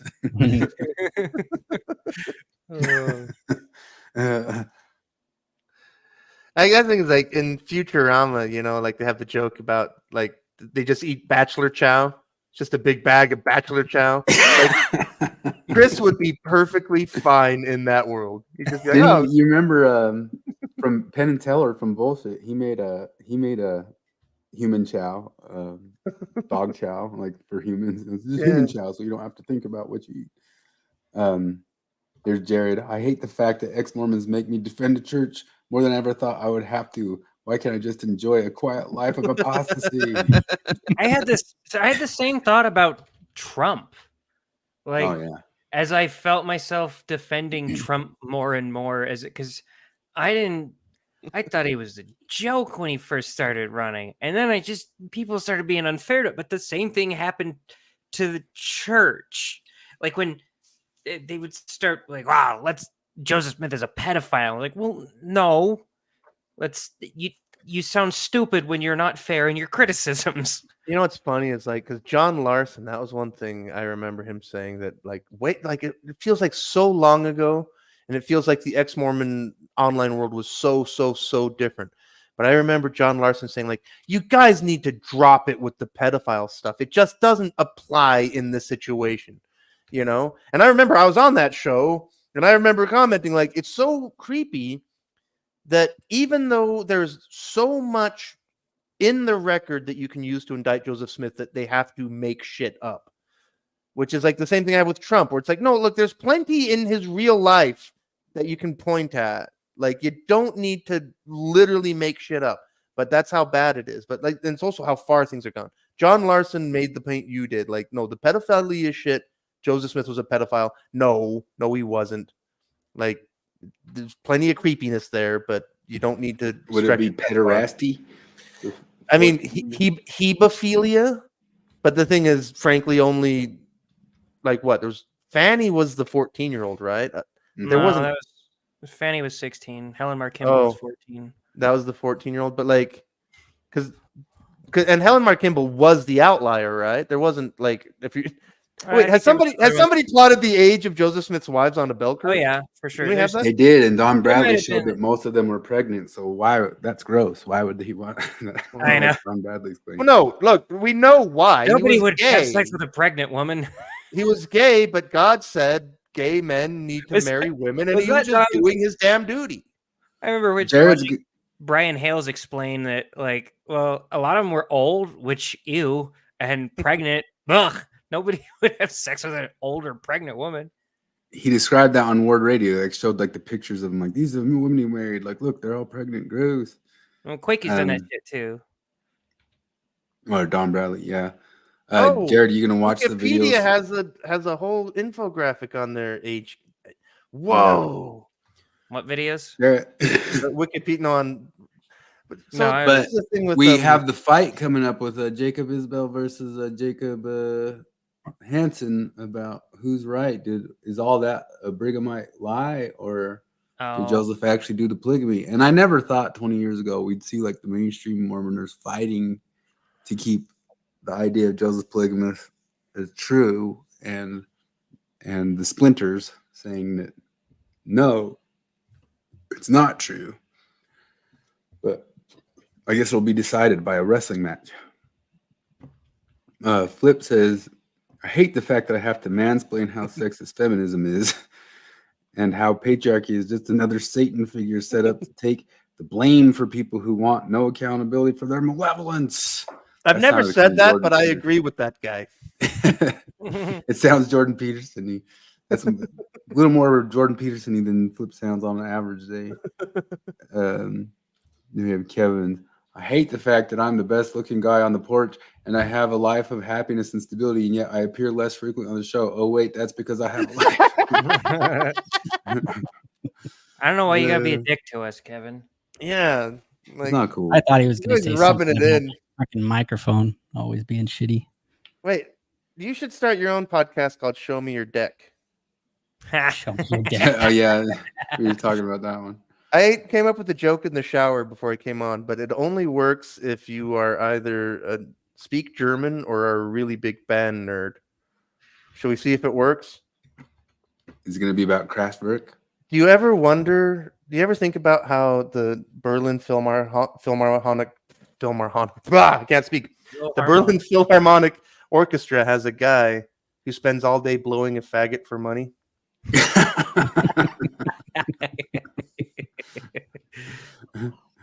Oh gosh. Who wants some Natasha Helfer? Now that you've talked about blowing people for money. I mean, that's just because that's positive. It's sex positive. God. That's what I'm talking about. Are you ready? Yeah, let's do it. Let's do it. Fuck.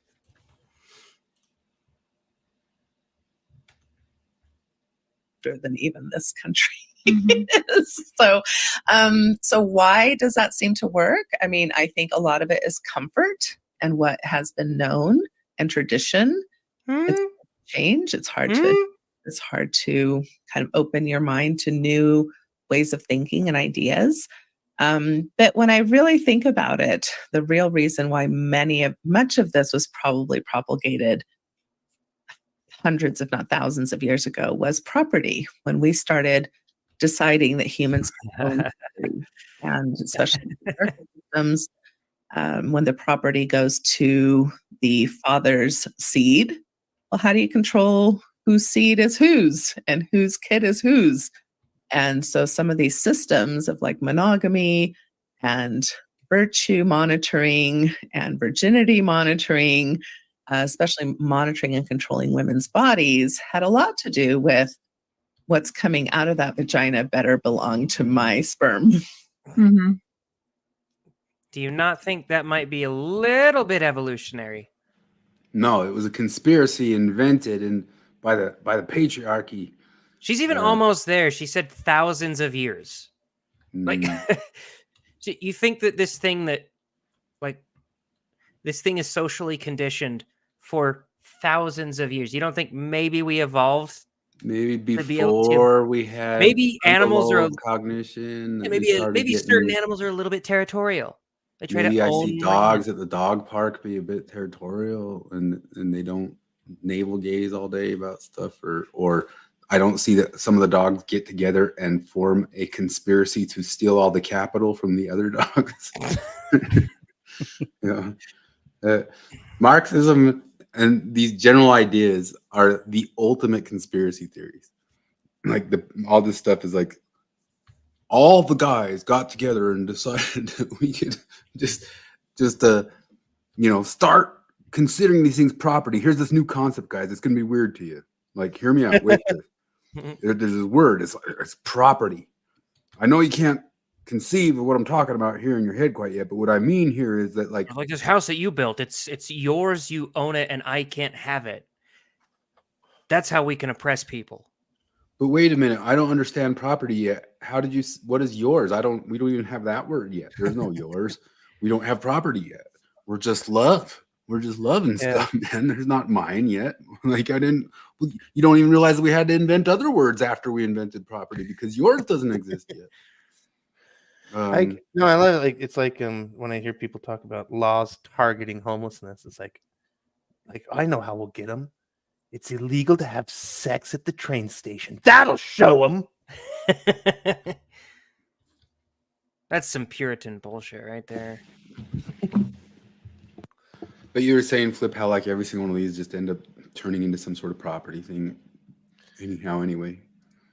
Every time I listen to her, I can only listen to so long, but it's all just, you should be open to all the sex times. Oh Christ, it's insufferable. That vocal I listened to everything has 37 some minutes of upward it. inflection.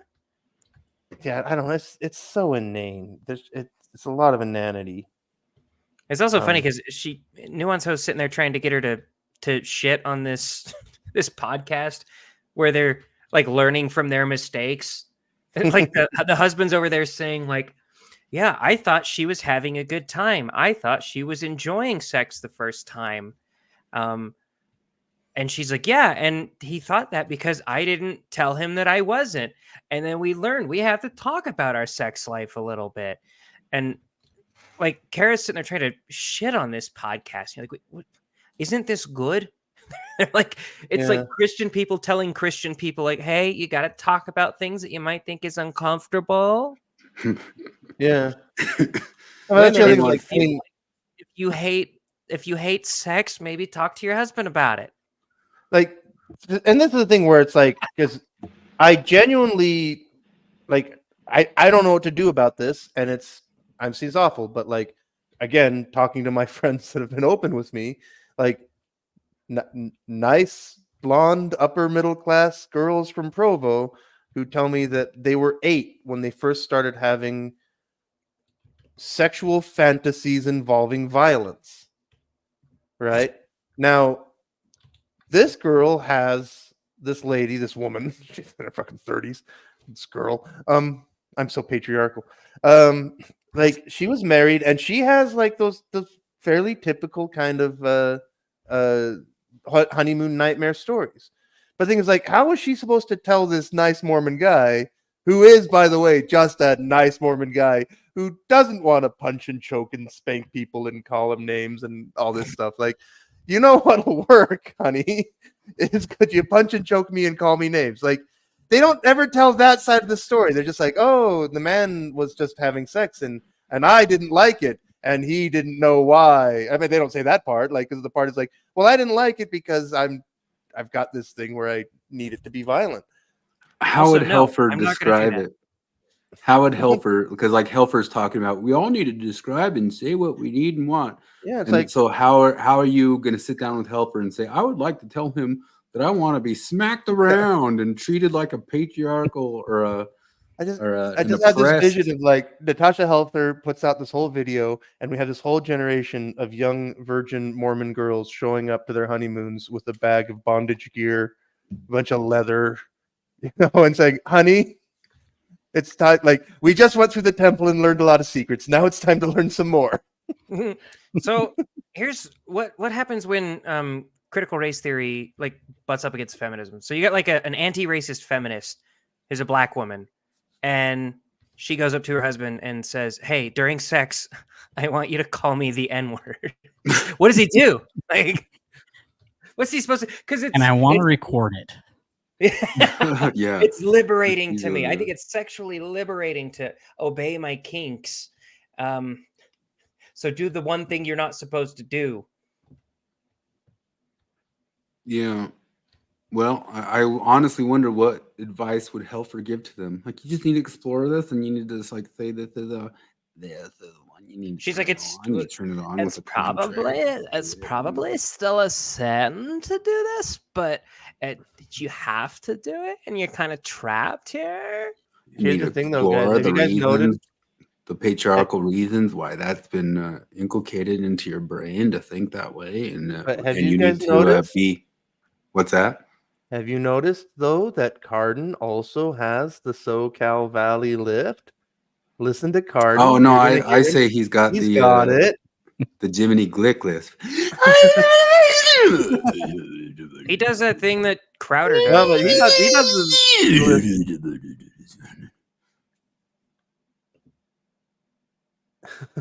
Sorry, I'm reading that. Troy says that Kara dropped the allegation video 90 minutes ago. We should stop the show and come back in 90 minutes and then comment on that. Out? Oh my goodness, how Apparently. long is it? It's probably such click. Like she's probably gonna take I heard forever to one actually time he had fucking the get to it. Let's put it on 2-speed. How long is it? Troy, how long is it, Troy? Hitler smelled Probably- bad and hated kids It could and disappear and kittens. go away if No, that's so those things aren't true. Like Hitler was a famously neurotic clean. 5 minutes. It's only 5 minutes. We're watching the whole thing. Okay. I know you're being silly. Live 5 reaction. minutes. Oh, 5 minutes. Okay, live. Oh, live commentary. This is internet meta bullshit. Present, share screen.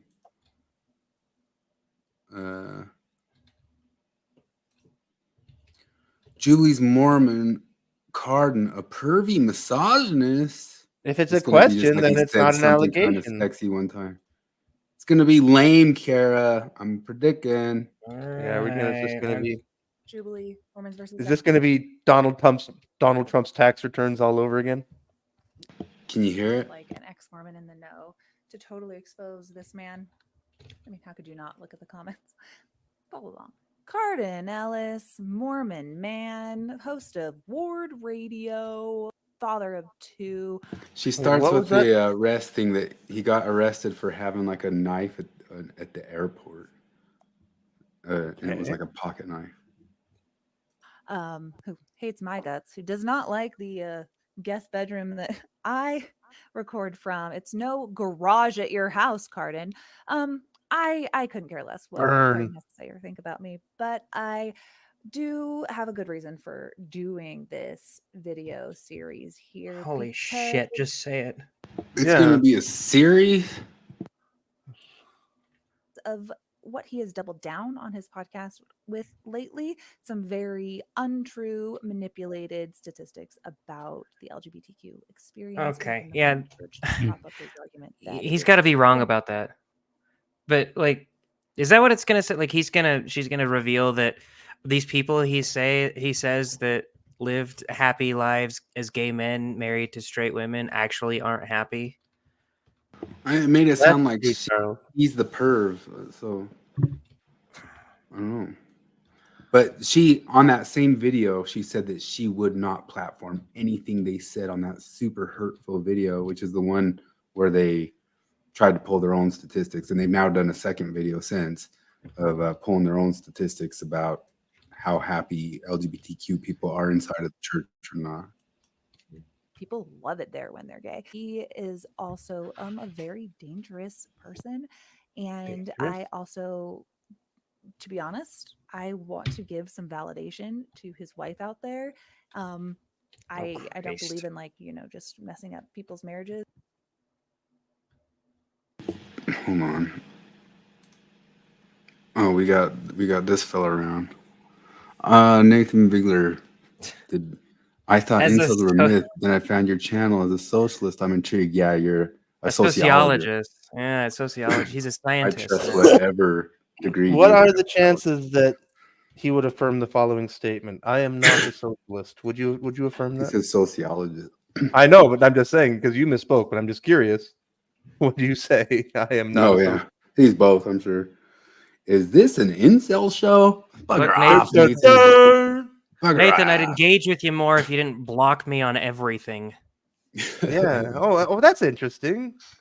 That's We always know the mark of a serious person. Nathan's just there to call everybody a bigot wherever they pop up. Yeah. Bigot. Oh, bigot. You're a bigot. Did you know I have like trans kids and stuff? Oh, you're a bigot. You're a good guy. Yeah, we find it in every thread that we read.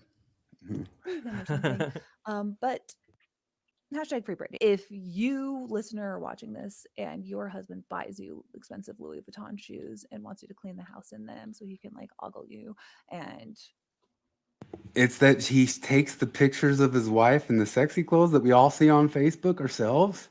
Like you're exposing this. Like what? Like if we're friends with Cardon on Facebook, we see these pictures ourselves. takes nothing but like ass and feet pics of you all the time to put on his social media for his friends to ogle his hot wife, and then like you don't want to get a boob job, but he like forces you to get a boob job, and then You think his wife's gonna say he forced her to get a boob job? Oh my goodness. So wait, because this is walking a tough line. Because like if wife comes out, I it's mean, like like Kara. that'd be a dickish thing to do, but Okay, like Kara has to fight Cardon, Mrs. Cardon, whatever her name is.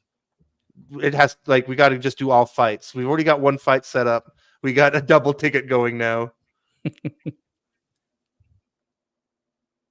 you end up getting a boob job and stuff like that. Just generally, is that healthy for your dynamic? I will stay out of it. So I'm gonna play. Yeah, you say good job staying out of it. It would have been better if you hadn't said that. Yeah, that would have been staying out of it. Yeah. His video that he appeared in and said those things about his leukemia. We're going to go through it and his response on his ward radio program. And he gives me an alley-oop and I'm going to slam dunk. I have leukemia. Cardon has My leukemia. illness will kill me 20 years earlier than timber. You don't think on my deathbed that I wouldn't trade a little bit of timber's gayness? Where Timber's like trying to Oh, resist he would living say the- he would trade it. I have my answer. I asked Cardon's, earlier, but I like, forgot. He already trying to answered. resist the dying lifestyle. Like, For 20 years extra on this earth, I will die probably the same time my father does. Trial, and it sucks, but welcome to the club. That's what Look at the grin on her face. She loves that. so don't let this be misconstrued. If I'm trying to steel man Cardon's argument as best as I can, he's saying that we all go through trials that make us say, Scott even listening? Why would he do this to me? This is not something that I can overcome. It's a trial, and it sucks, but welcome to the club. That's why. Oh, I have to said- stop you right there. To say that being gay is a trial is disgusting. It That is for is Mormons, offensive. stupid. You know, That's is the whole like point. saying- early is disgusting to me. Cardon went in there and he And did an Kara amazing is job. playing Just, stupid, He does like, an amazing job. This is one of the things like Kara, like you said you were Mormon all this time. Are you playing stupid? Under the Mormon paradigm, everybody has temptations. I And don't you're think she's supposed to playing, overcome man. them. That's the fucking paradigm. Like, it's fine that you don't believe it, but don't pretend like you don't understand the concept. Either that, or you've always been a just completely brain dead idiot speaking out of your depth. I think I just answered my question. That was fun. Like the Cardon thing, though, I have to laugh at it. That I've never heard a man sobbing while using the word gayness. Like I've never heard the word gayness used seriously. Yeah. Like if ever I Yeah, talk, like, we went it's like over. joking Hey, hypotheticals. Jorgen. And I don't just know feel if you bad because saw like I us last forgot week, about Forrest. that. We went over that Jubilee thing and Cardon's. The Mormon belief about gayness is disgusting. Not really. Charles is asking Nathan Bigler, what is an incel? I'm not familiar with the term. All four of these guys would assault a nurse. Okay. Nathan Bigler, What are you you talking are about? dumb. You are not a smart person. Yeah. Incels. Incels. It means involuntary celibate.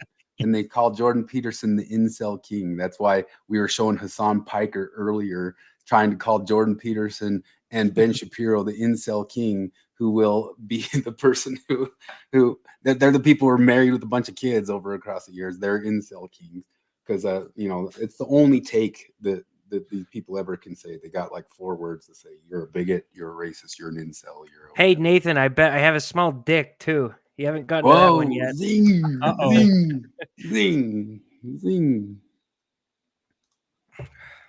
This podcast. So that's his standard.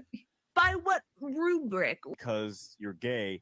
Well, we all have faith crisis because of something. We all have different things that can And create a then faith it crisis. doesn't make any sense when I say, no, I'm talking about the faith. You're calling it a trial nonetheless that would lead to a faith crisis. I lived in Children's Hospital of Los Angeles for freaking almost all of 2017. You don't think I didn't see 50 million faith crises as parents saw their children slowly die of cancer? Now, obviously, a 2-year-old diagnosed with brain cancer, they don't know if their child's going to live or die. The parents have to live at the hospital just to take care of her and visit her. That's obviously a harrowing experience. But what does it say to the character of a man who allegedly was sexually harassing the nurses to such a frequent and high degree that on multiple occasions, the nurses and the doctors had to tell this Mormon podcaster while his daughter was being treated with cancer to stop sexually harassing the staff, or else you will be barred from ever visiting her again and coming into this hospital. That it was that frequent and that serious. And on top of that, is it not a huge tell on himself about the number of times that he says that, you know, gay people, I understand you, we live in a hypersexualized society. You think that we live in a hypersexualized society, and then that's the way that you act because you can't help it.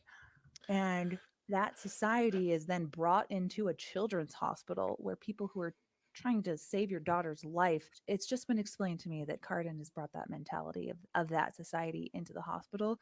That is she going to say even something? though his daughter's in there, Yeah, no, this dying of okay. cancer, that is. Karen, let me tell you something. Like the problem that you have is, and it's an old folk tale, and it's the feminist who cried sexual harassment based on hearsay. And it's a story of a boy who cried wolf. Sorry, it's a story of a boy who told the story of a boy who cried wolf, and everybody didn't believe him after all of the 4,000 times that it happened. Like, okay, you're going to have to do better. For one thing, Cardon is a famous jokester. You have told sexually charged jokes, Kara. You fucking idiot.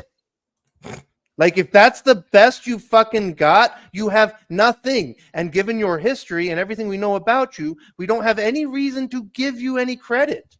You're going to have to do better. This is nasty shit that you're going to come out and pretend like you've got dirt and that's it. Hearsay about, oh, he was inappropriate, whatever the fuck that means. You were inappropriate, Kara. Also, But nobody gives a nurses shit and because they doctors are understand. talking about a patient that actually worked at their work, and they are naming that patient and saying that patient had to be removed for something like that. Like they're telling tales out of school themselves. Yeah, like this is such chicken shit. It's nothing. Like, yeah, I mean, it's like, again, this is such. It's the Trump tax returns. Cardon tells jokes. We knew that. Yeah. Look at Nathan. Sorry. Hold on. Let me correct that. Cardon awkwardly tells very bad jokes. We knew that. Abusing nurses is obscene. Thanks, Nathan. I do. Guess who agrees with that? Us four incels agree with abusing nurses are insane. What you don't have is a proof of that, dipshit. Well, here's the thing, Nathan. I only think that it's wrong to abuse nurses because I'm hoping that they'll have sex with me because of how nice I am. See, I'm a special kind of incel because I'm actually married to a nurse. Uh-oh. Married to a nurse. Oh. Does she like being abused, or does she need Nathan to come save her? Okay, so here's the deal. I would go insane. Is it weird playing doctor because she's always correcting your terminology? Like, no, that's not how you do that, jackass. Okay, here's the thing. Like every interaction that I had with Nathan before he blocked me on everything, he was always very. He said that's a lie. And have you got the receipts? Nathan said there's no receipts. I can't find him on anything anymore. No, that's the thing. You can nuance how we made this video. She didn't have evidence. Number one, he just showed us the evidence, you guy. And secondly, what's evidence? Numbnuts. Hearsay. Hearsay. Yeah, go look up that word, and then come back to us. Here's the thing, though. Like I've had these interactions you're always very unhinged. And here's the thing, I get it. We're giving And him I'm too much trying attention already. I'm trying to be like very sympathetic because like I would also be very unhinged if like you've made the claim several times that you have a couple trans kids. And the sunk costs with having trans kids are so fucking massive that you could never give up that ideology because the cost that what you did to your kids by stopping their puberty and by putting them on hormones and by eventually lopping their tits off surgically, giving them orchiectomies, all this shit. The sunk costs are so enormous. This Bigler character?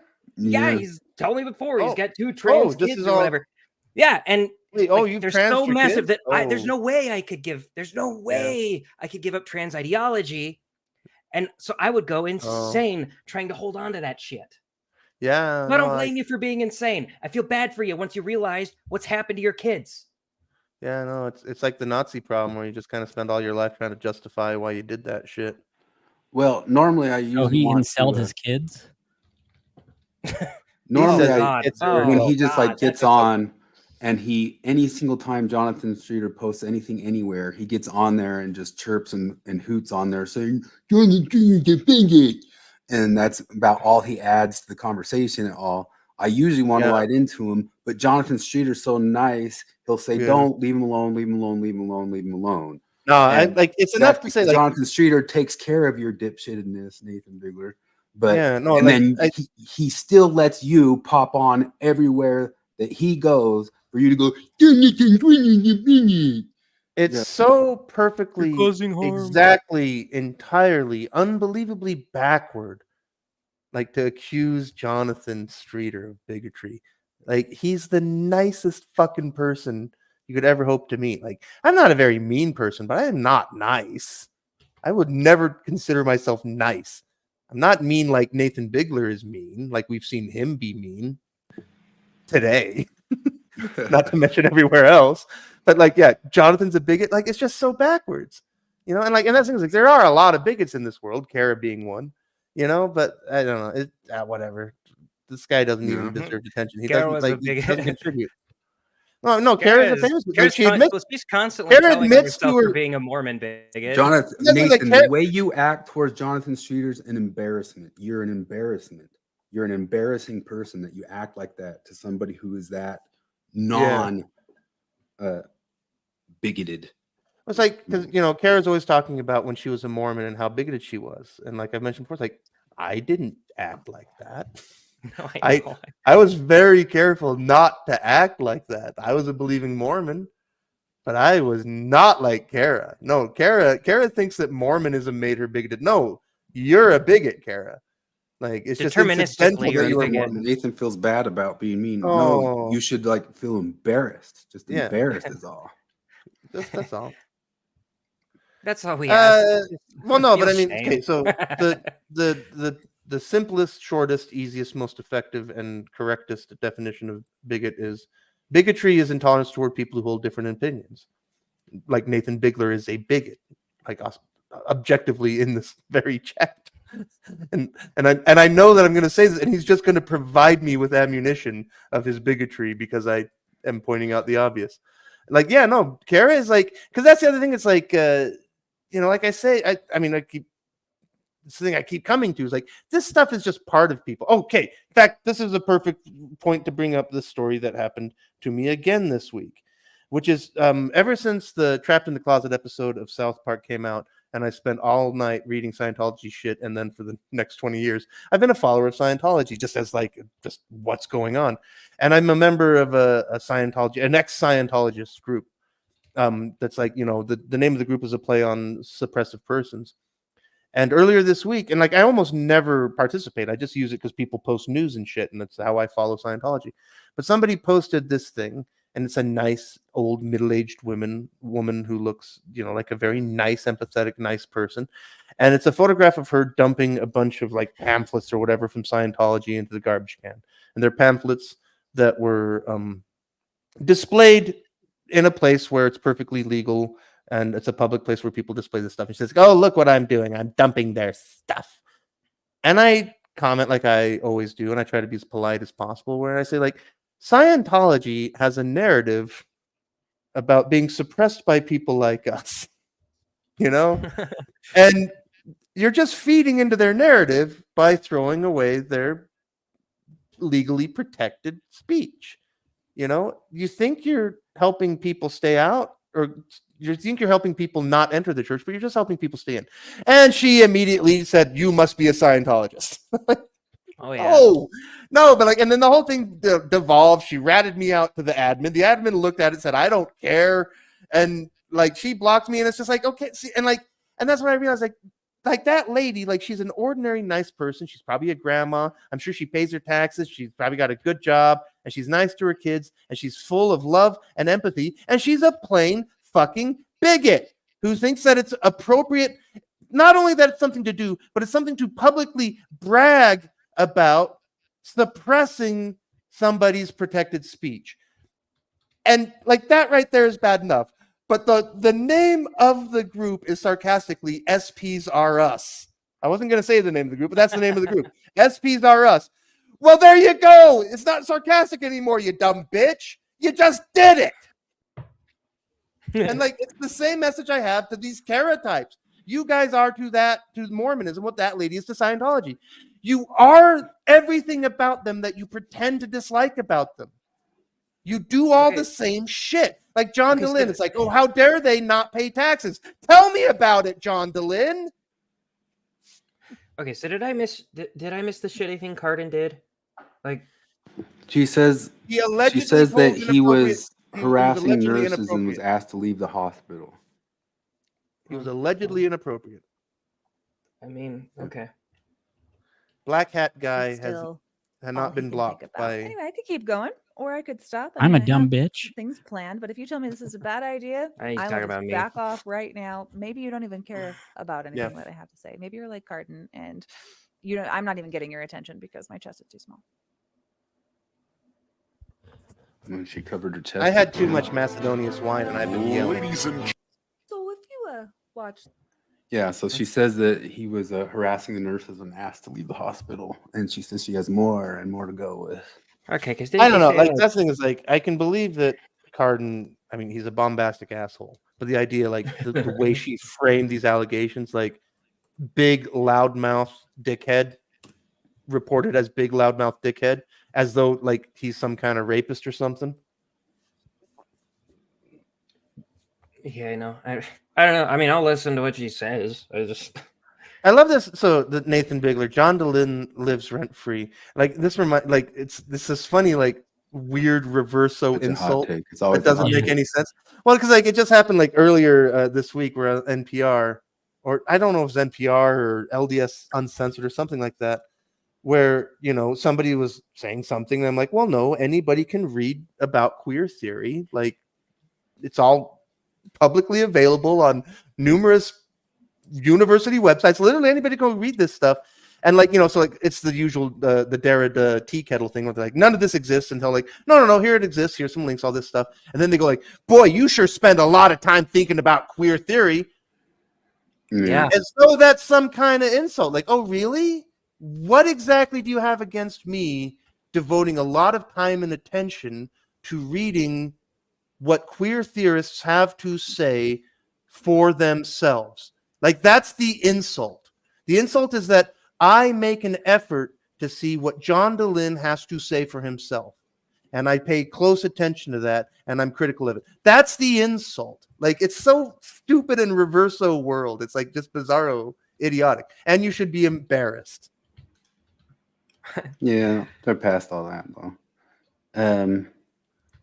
Let's see. Short Fat Taco did a video on leftists demonizing strength and strength change. Oh, I've been meaning to read that. Is any good?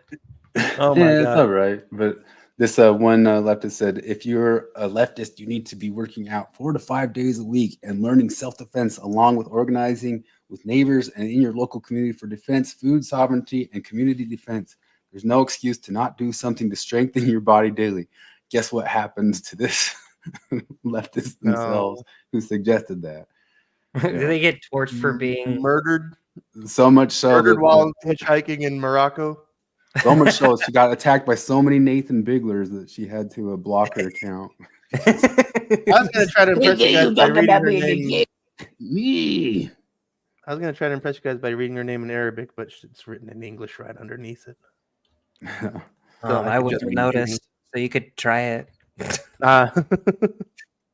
Yeah, it's an It's okay, extensive buddy, video I got talking about you. how they freak out at anything that has to do with fitness or making yourself better in any way because it's being a bootstrapper type stuff.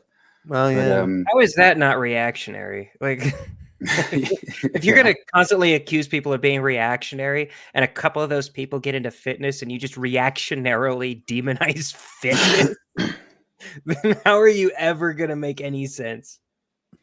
Yeah. Yeah, so this is the video of Vaush, and we saw Vaush this week show he ended up accidentally showing off his porn his stash. lolly Oh, porn? that's right. Man, I need to bite the bullet and subscribe to Censored so I can watch the rest of those. I I know. just have a Subscribe hard- to what? Because all of his stuff is behind the paywall. It's all on Censored TV. Because he does the teasers, and then it's atheism like is unstoppable, the guys, Tracy, what are you Devin talking Tracy. Sorry, that's what I meant. Because Devin Tracy, like almost as it came out was covering. I was like, no way. Like it's just too on the fucking nose. Yeah. So Jared was you saw the Tucker thing about Ozempic this week. Yeah. Ozempic. Oh, Jesus Christ. So Ozempic is one of those things. Like I feel like there's certain things that just we learn better narratively than we do literally, right? And I feel like people just understand narratively that Ozempic is bullshit, right? Because even when I was ranting about it before I researched about it, Chris was just like, "Yeah, I don't know anything about it, but I know there are no shortcuts to weight loss, so it's probably terrible for you." And like, yeah, no, that makes sense. There's no real shortcuts, and you look it up, and it's so fucking insane. Like it just paralyzes your gut. And it's that Thomas Sowell trade-offs. Like there are no solutions, only trade-offs. And maybe the trade-off of the poison of Ozempic is better than the trade-off of the poison of dying of diabetes, but it's not worth the trade-off of the poison of having to eat at a calorie deficit. And so it's wild. I don't know how anybody trusts any of our I don't know how anybody trusts any of our institutions now. Like that guy on Tucker, he was talking about it. If you go to the the USDA website, they say that it's acceptable for a healthy 2-year-old kid for 10% of that kid's diet to be made up of added sugars. And that's saying sugars through fruit and shit. They're saying added sugars. That's insane to me. And like, you get 10% of all of our food stamps go towards soda, which, by the way, we're the only country that allows for food stamps to be used for soda. I found out today it's used for fast food. I didn't know that was a thing. There's a whole list of fast food restaurants you can use your EBT card at, which is fucking batshit. We're finding poor people and like, oh, do you need help? Here's some fucking poison. Take some Mountain Dew. Well, you know what? Actually, because like Chris, I wonder what you think of this. Because when I was in the UK, because like one of the 3 top things I hate about the UK is they put sucralose in fucking everything. There's like one day that was on the road, we had to stop somewhere, and it was like UK style rest stop that was like a little food court, and went to like UK Burger King, and famous UK thing, you can't just get a cup of cold water with ice. They just don't do that there. And like I'm like, well, fine, I'll just get a soda. And they're like, it'll be £1.50 for the sugar tax. And I'm like, oh, fucking fine. Like I just want liquid in my face. But like, because I would absolutely not normally pay £1.50, whatever it is, for sugar. Like that would I don't buy a lot of soda anyway, but that would dissuade me. Like, and because we're libertarian guys, I'm a libertarian guy, and like I'm just kind of wondering, like, what if they propose that here? Like, what if we started sugar taxing fucking soda? Would that be a good thing? Like cigarettes? Like if we just tried to like tax it, try to tax it into submission? Or should people just be able to fucking diabetes themselves to death with their fucking Mormon mega sodas with all the caffeine and extra pumps of vanilla syrup? Yeah, the Ozempic stuff. I mean, it Today messes up on Incel people's Talk. stomach. Somebody said up there earlier that like it has bone loss and all that sorts of deal, and I just think it's crazy. People are daring to jump on that stuff. Just like any old random thing that like might mess up your body that much, you got to be extra careful about jumping on anything like that. There's no free lunches when it comes to diet or hormones. Well, like that's the other thing. Like, I mean, why I just don't have great hope for the future is that in the '90s I used to listen to AM radio, and there was a show by Dean Adele, and he was like a career doctor who had a radio show, and he his hobby was medical research, and he would always just because way long before the internet, way long before Mythbusters, way long before Penn and Teller, he was just a guy, way long before like Skeptic's Guide to the Universe. He was just a guy saying like, "Hey guys, this is the research on vitamin C. Shit don't work." He didn't say that because it was AM radio and he was a nice guy, but like, and it was like it, and it blew my mind because even in the '90s, I'll never forget. I listened to him talk for 10 minutes about not the only, but just the latest meta-analysis on all the studies that had been done for many, many years on some dietary supplement. And he just and he's very nice, like Jonathan Goldstein style, not Jonathan Goldstein, Jonathan Streeter, sorry, Jonathan Streeter's style of just very nicely, very carefully, very scientifically. The evidence is that none of this works, right? Goes to commercial, and the first ad is for that supplement.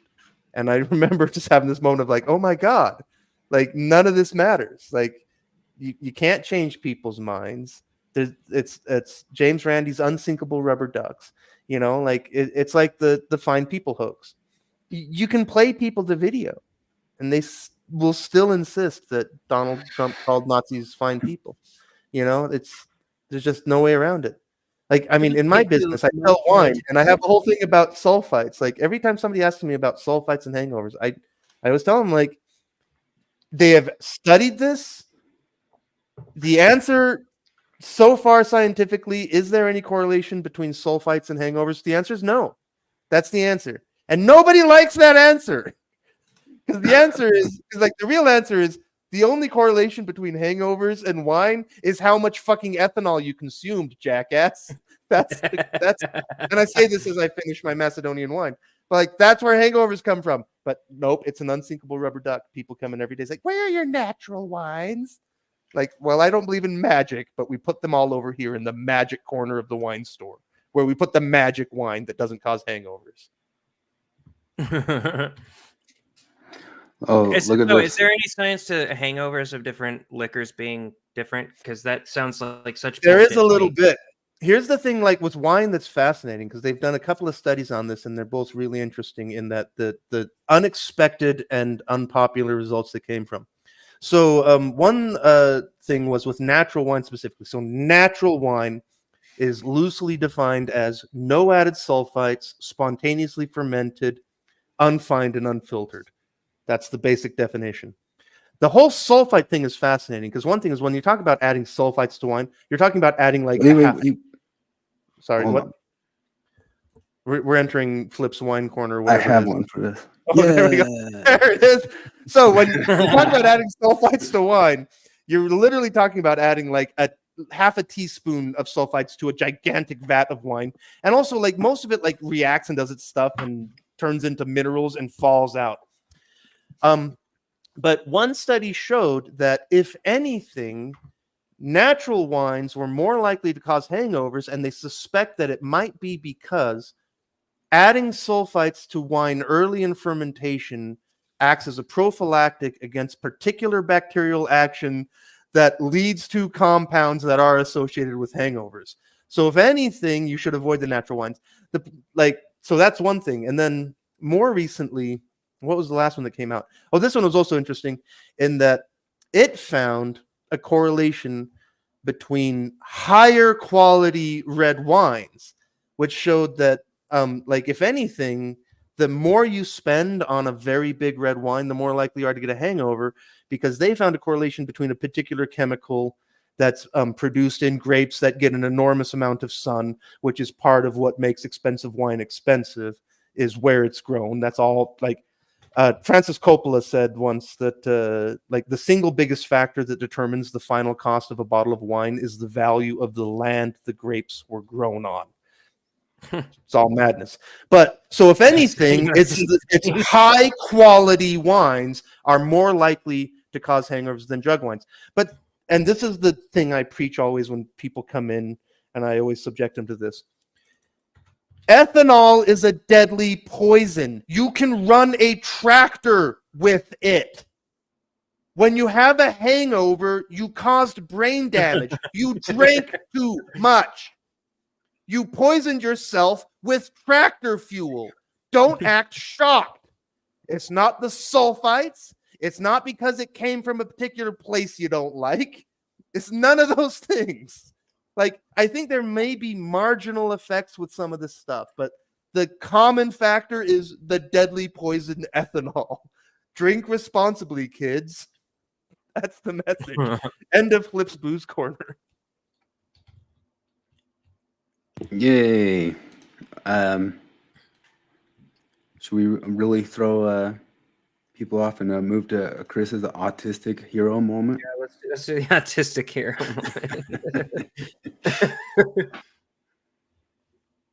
moment. Yeah.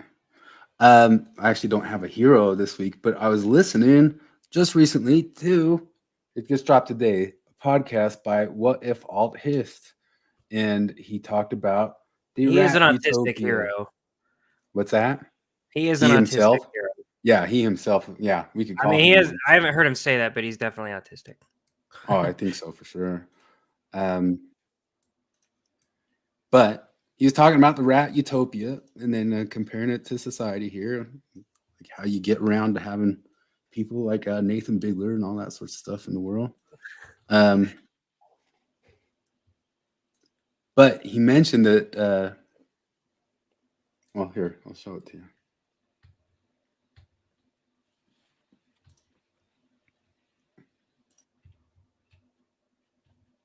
Just a second.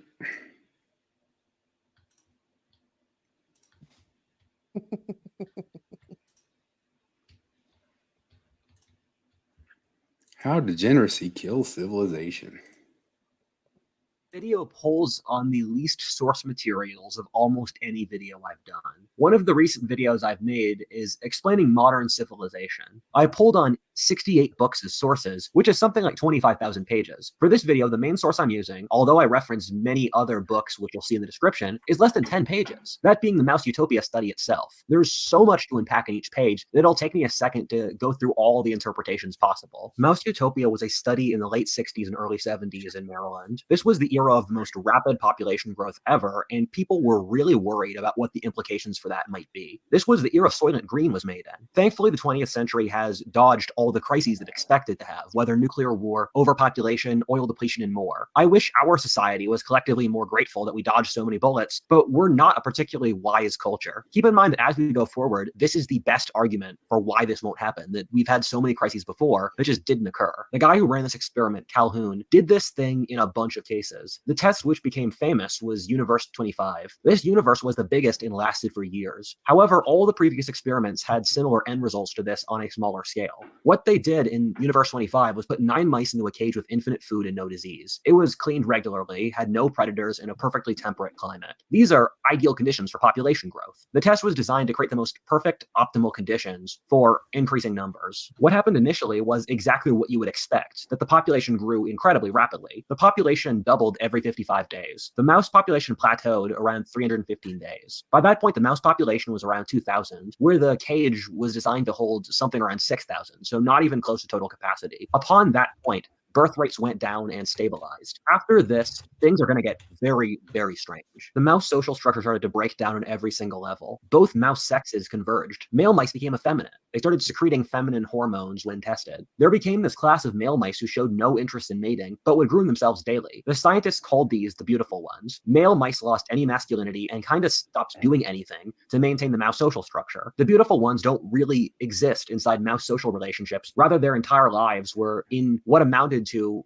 isolation and just self-grooming. The urine the beautiful ones excreted showed chemicals demonstrating intense stress. The thing is that they largely weren't, in that they weren't under too many actual external pressures. The process of permanently being hormonally stressed was taxing on their bodies, and thus they were unable to really do anything else. Mice communicate through urine and scent. Thus, through this, they were demonstrating their immense inner pain and stress to the other mice around them. Female mice became very aggressive and very masculine. They started raising the baby mice incorrectly, kicking them out of the nest too early. They became incredibly aggressive to their young, even attacking them. This created generations of numb mice who were not properly socialized. They were completely unable to interact with the world or socially. The female mice lost interest in breeding and raising families, just like the males. Many female mice started living in isolation from the rest of the mouse community, hiding away in far-off parts of the pen, showing no interest in family or mating. Calhoun liked to say that the mice became autistic. This was in the 60s, before autism was a buzzword either. And there it is, Chris's autism moment from this autistic guy talking about the mouse utopia. But I didn't know that the guy started talking about the mice becoming more and more autistic through social changes. Once you read or listen to anything about the mouse utopia, you think about it at least like 3 times a week. That's the thing. Like Morgan always brings that shit up. She never stops talking about it. The beautiful generation. Anytime she sees like one of her siblings having crazy amounts of social anxiety to where they don't want to like have a phone conversation, she's like, "Oh no, the beautiful generation." Like I mean, I remember I caused this mild ruckus at work one day. Like homelessness comes up because we're right in downtown, and I said something about like to have homelessness like we have requires 2 things. Economic prosperity and a high level of liberalism and freedom. And because people are lefties, this guy was like, "What?" It's like, but it's like, it seems obvious to me. Like, what's the homeless situation in Mauritania? Like, come on. Like, I think Rico's right. I think I want to be Amish, at least to some degree. There's like one of the last times I ever watched Family Guy in high school, they had this actually funny joke where it was the Amish talking about how God revealed the exact correct amount of technology between the years of 1840 and 1850 or something like that. The chat like, is being all... Risto, that video, I copied the video there. It goes into it. The Calhoun guy did it almost 30 different times, but they were much smaller. The but has any other 25 one was the biggest one he's ever done. That huge one hasn't been redone, although it had the same results the other 30 smaller times that it was done. But nobody really has the want or desire to try to pull off that multi-decade like. Well, can you even do it again? Could you even do it nowadays? I wonder. I don't know if you'd even. I guess they get away with a lot of stuff. No, but that is a good point. Like, has any other researcher that isn't that guy run that study? But I don't know. Like, I mean, okay, even if that, like, we don't run away with the results of that, there's still a kernel of something in there, obviously.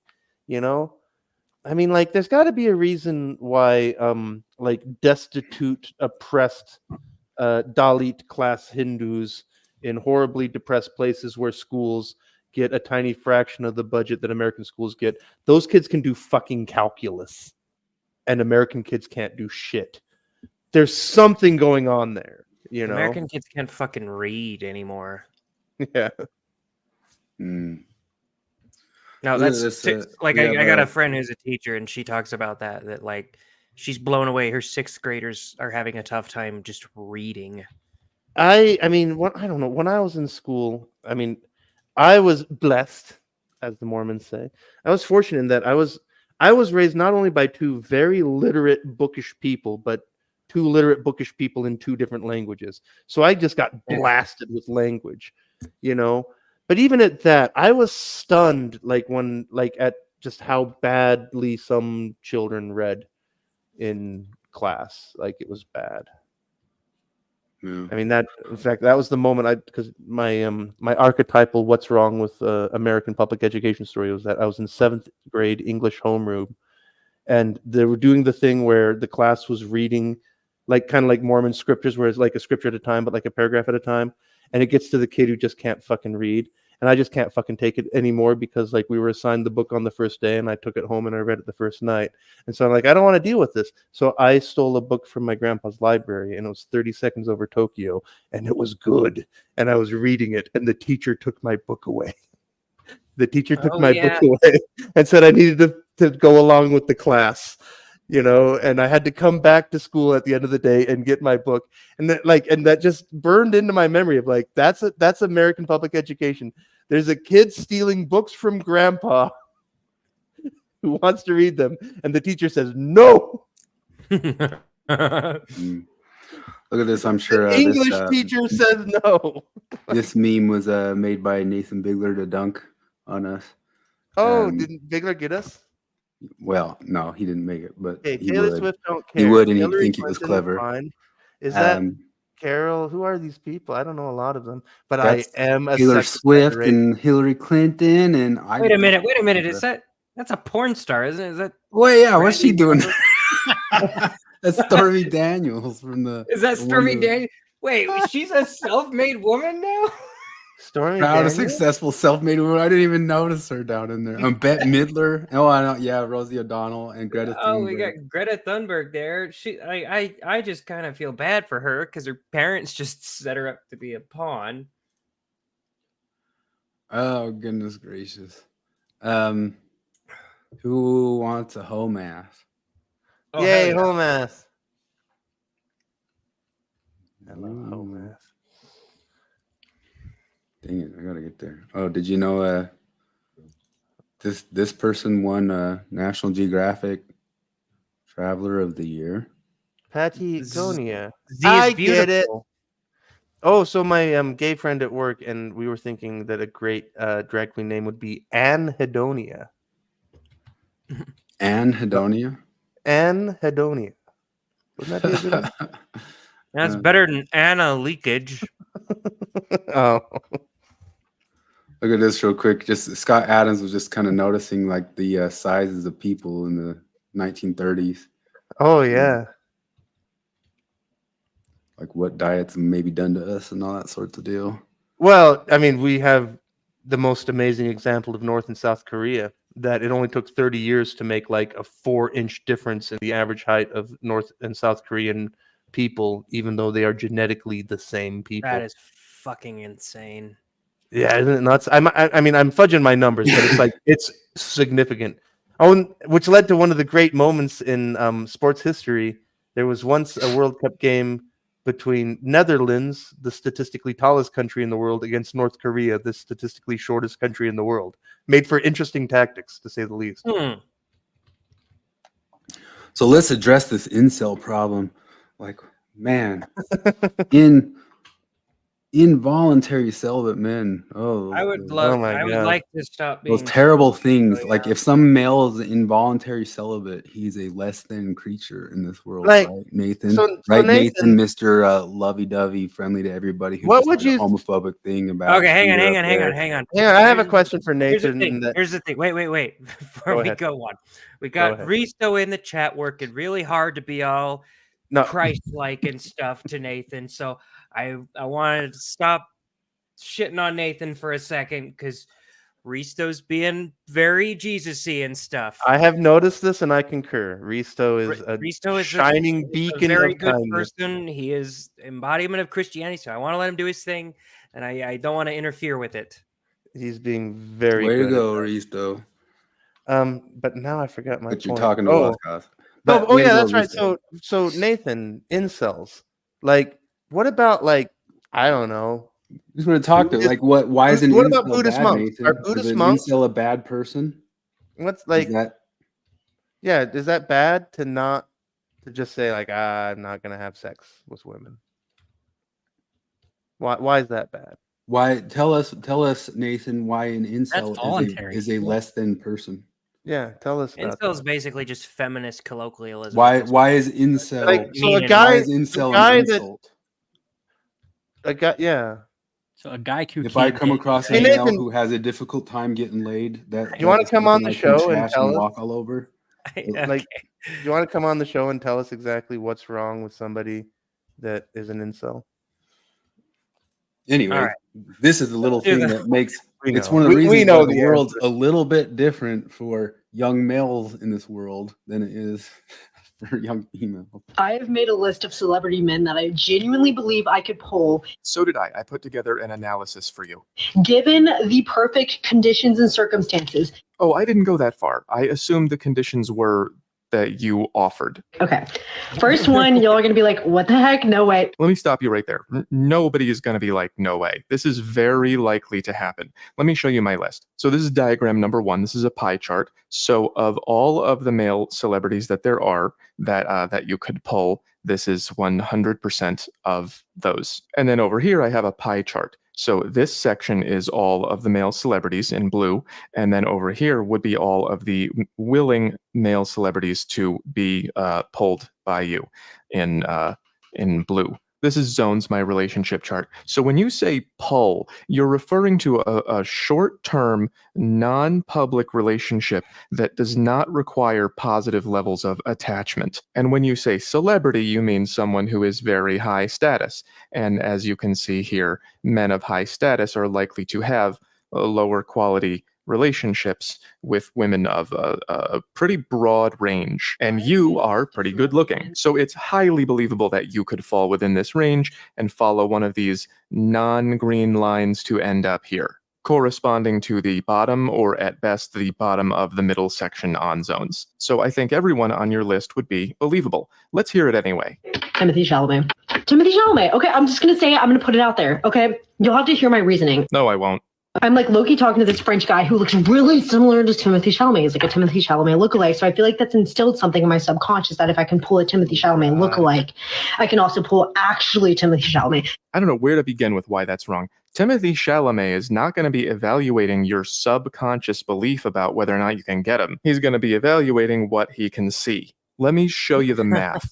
Timothy Chalamet is going to look at you and he's going to go, does she look good enough to be in this zone? And then he's going to go, yep. He isn't going to make it to any of these other boxes. They're not necessary. You have enough points here to get in here. Okay, that's not the only reason. Like, I feel like I can also kind of work that like token straight theater kid. Like, you know, he was kind of like a former theater kid. Like, I feel like I can kind of work that angle and like really like use my wrist to get in there. That's all this stuff. You're badly overthinking this. Look decent, show up. That's what pulling means, right? Did we change what words mean? Okay, also I feel like Timothy has a thing for like hot brunettes. Like, so like, you know, I'm no Kylie Jenner, but like give me 5 years in a BBL and like maybe I can get there to be his type. You don't have to be a man's type to pull him. You're talking about conditions to be seen with him in public.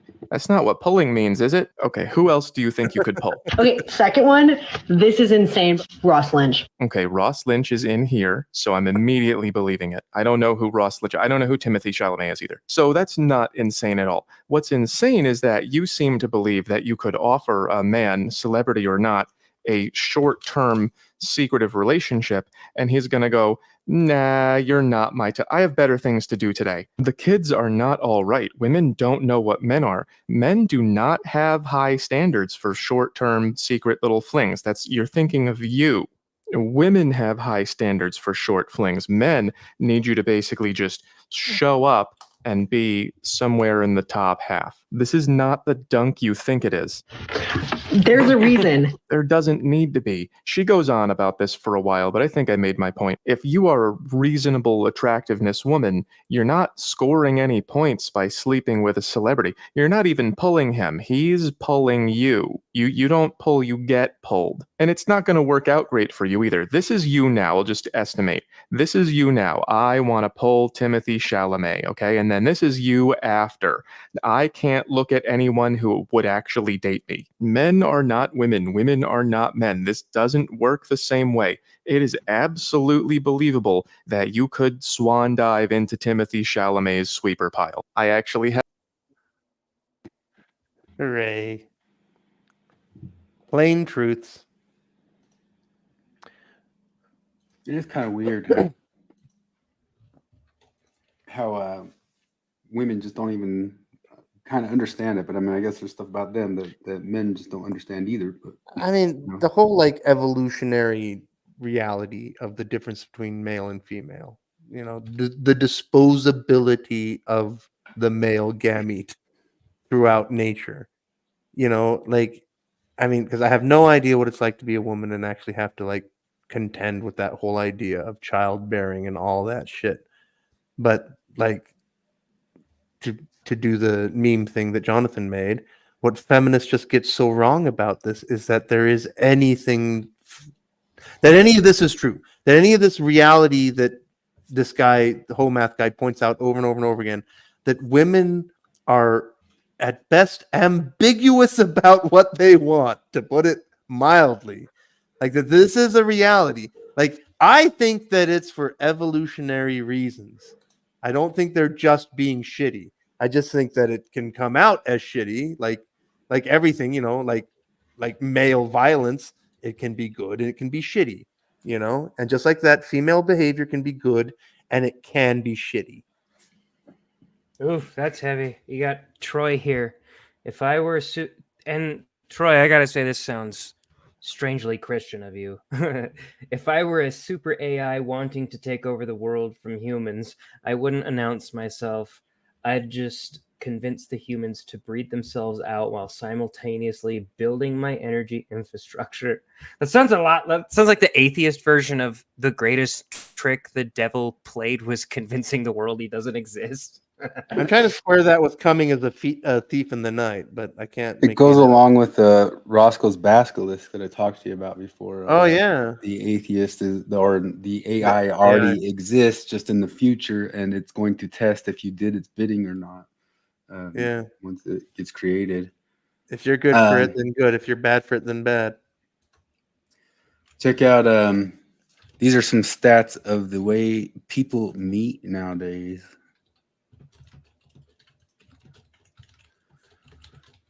So the Met Online's everything else is way down. Met through friends is way down. Met in a bar, kind of up a little bit. But neighbors, met in college, met in church, all that stuff's way down. way down. Wow.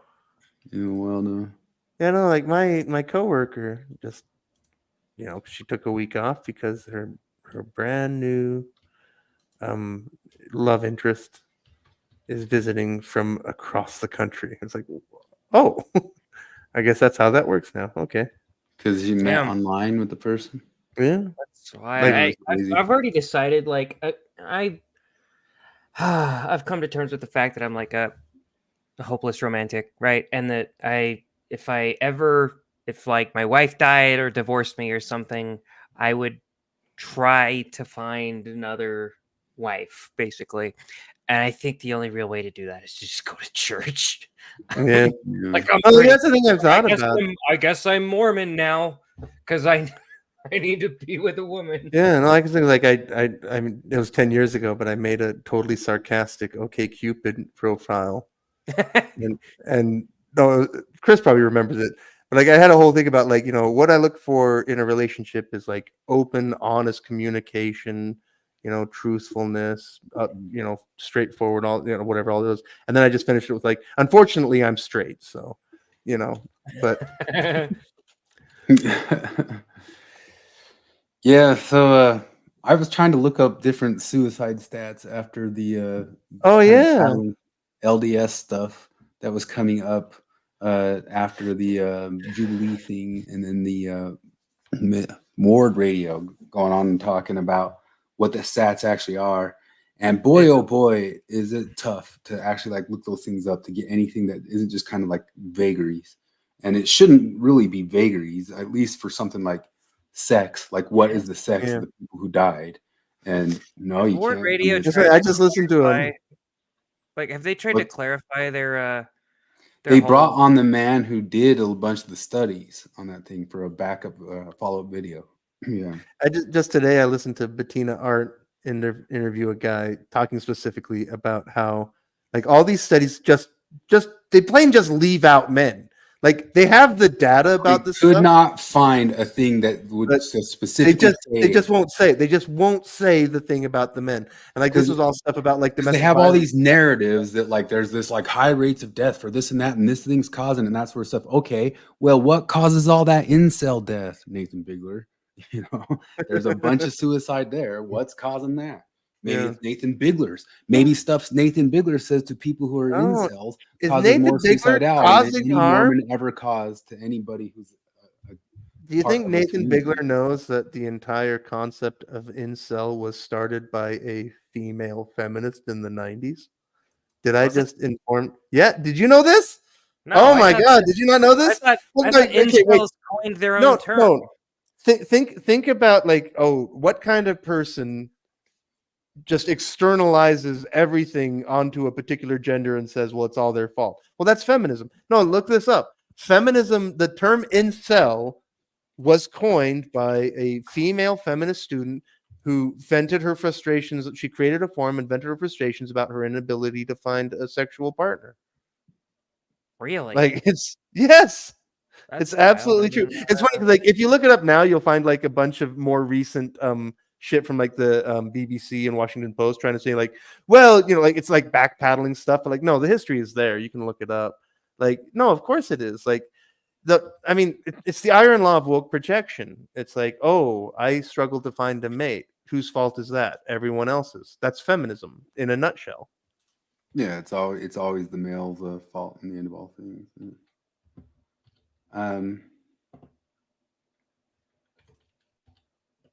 Okay, this is random nothingness. But do you want to see Patrick Mahomes sounding like Kenny Powers? What? Watch this.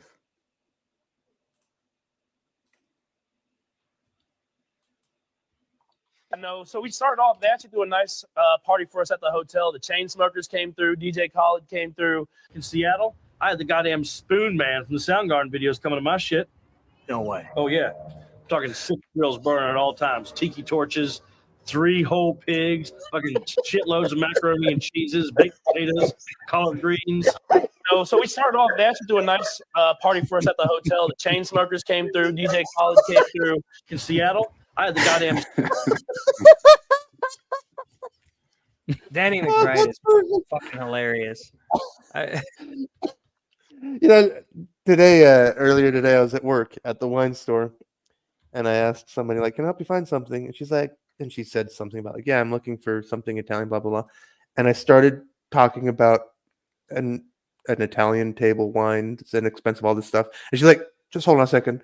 I'm from Ohio. You're talking way too fast for me right now." And so I just like, all right, let me turn on my full U-tonic.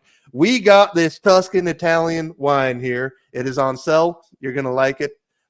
But yeah, she had to Did you stop say me. on sale? I was like, that's how we say that here. It's on sale. That's my mom. She's Idaho. but, I tried to like, make that's the same- perfect U-tonic accent. It's like if you go to the grocery store, get the eggs and milk that are on sale. You know, My mom doesn't know that there's a difference between the word sell and sale. They're just the same fucking word. yeah, sell and sell. I mess that up typing all the time. I had one of my mission companions. I'll never forget because he was from Midway, Utah, and he said they have to put a lock on the mailbox so nobody can steal the mail.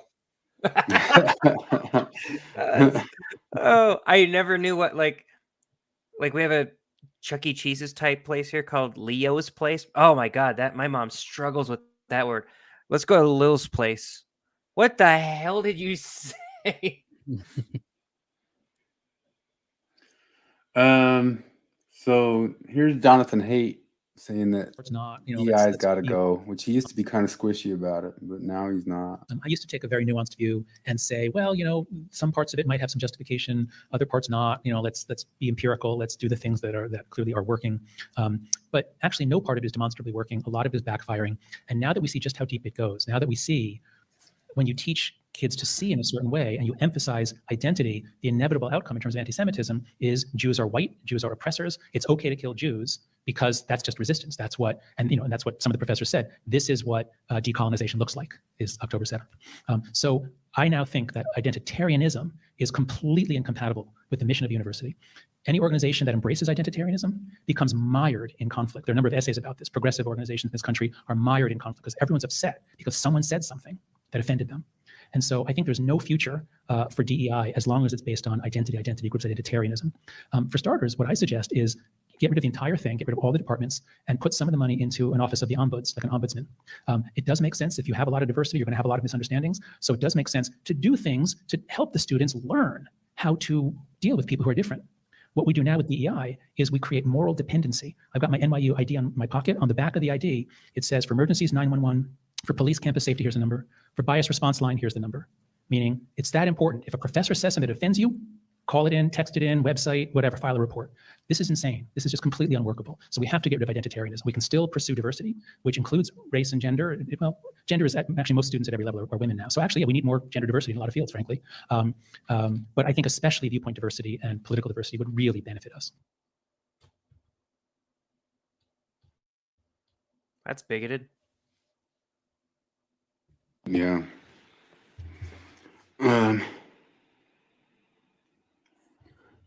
This shit is entertaining. I like ex-Mormon content, even incels. You know, I mean, well, not all of us are ex-Mormons. You got a Mormon. I'm hoping this is another one of those things I'll where let you sit there and guess just as much as you can guess at which one's an incel or a boss or anything like that. Nathan, I'm hoping that someday. What does it say that this is how you spend your evening? This is how you're spending your evening. Is hanging out with a bunch of incels? What the fuck is the matter with you, jackass? And if there is a community, I'm trying to throw Risto a bone here, guys. Okay.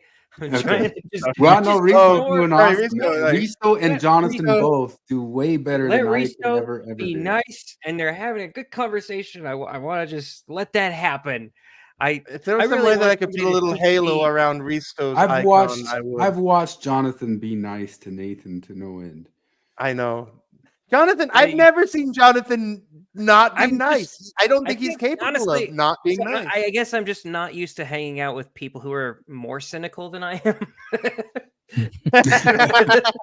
It's a weird, dark place over there. It's fucking wild.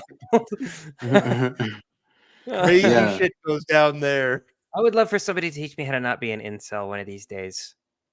Yeah. We're welcome for the views. He thinks he's bringing us views.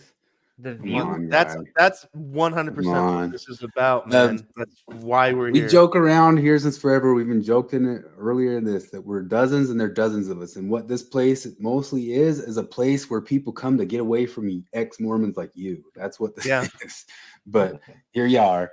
But that's fine. But you can assume that we're all incels. Well, no, the other thing is that, like, because I was just talking earlier today, because it's something I spend a lot of time thinking about, is the nature of like free speech in the online community.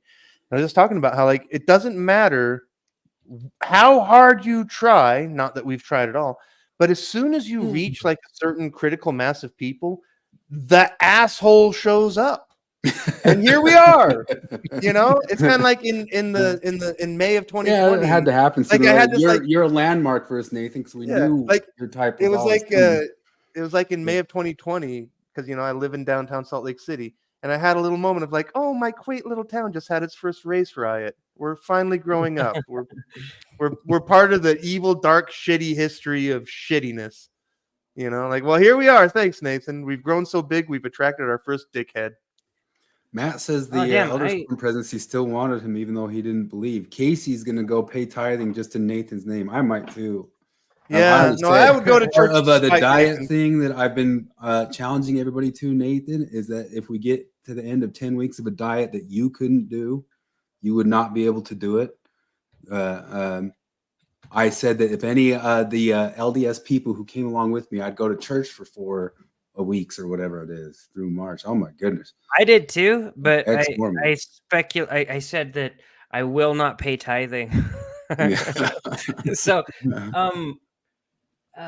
What was I I gonna wouldn't say? like. Nathan I didn't talks do- tough. Nathan, you work on a farm, right? You're tough. You want to do we should do like some workout routine. See if like I'll meet up with you somewhere and we'll see who can work out harder.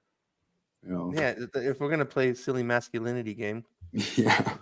How about chess? Do you play chess? Chess or something like that.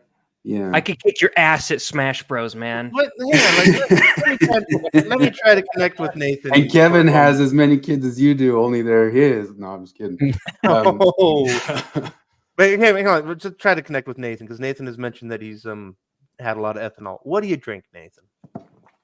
Oh wait. Yeah, he Back knows. to Flip Flip's knows alcohol alcohol. corner. If you want Flip's gonna try to alcohol connect. Like Nathan, all I ever see is people constantly try to be nice to him when he doesn't deserve it. But here's Flip trying to reach out, throwing a bone to somebody who doesn't deserve it. But here's the diet. Here's my diet thing. Oh, I like that it says playing a solo. masculinity game. Yes, you were. Earlier you were talking Yes, about you none of us had ever were. seen like My a bale kids of could hay beat up or never Jonathan worked on a Streeter's farm or kids. anything. You were already were. You did call Jonathan Streeter a pussy, so You called Jonathan Streeter a pussy. You said none of us had ever seen a farm or a bale of hay earlier. I'm trying to like tell everybody Nathan, to I'll tell just you calm what, down we'll because go somewhere and just whatever here trying. you bench press, I will bench press 15 times. All right.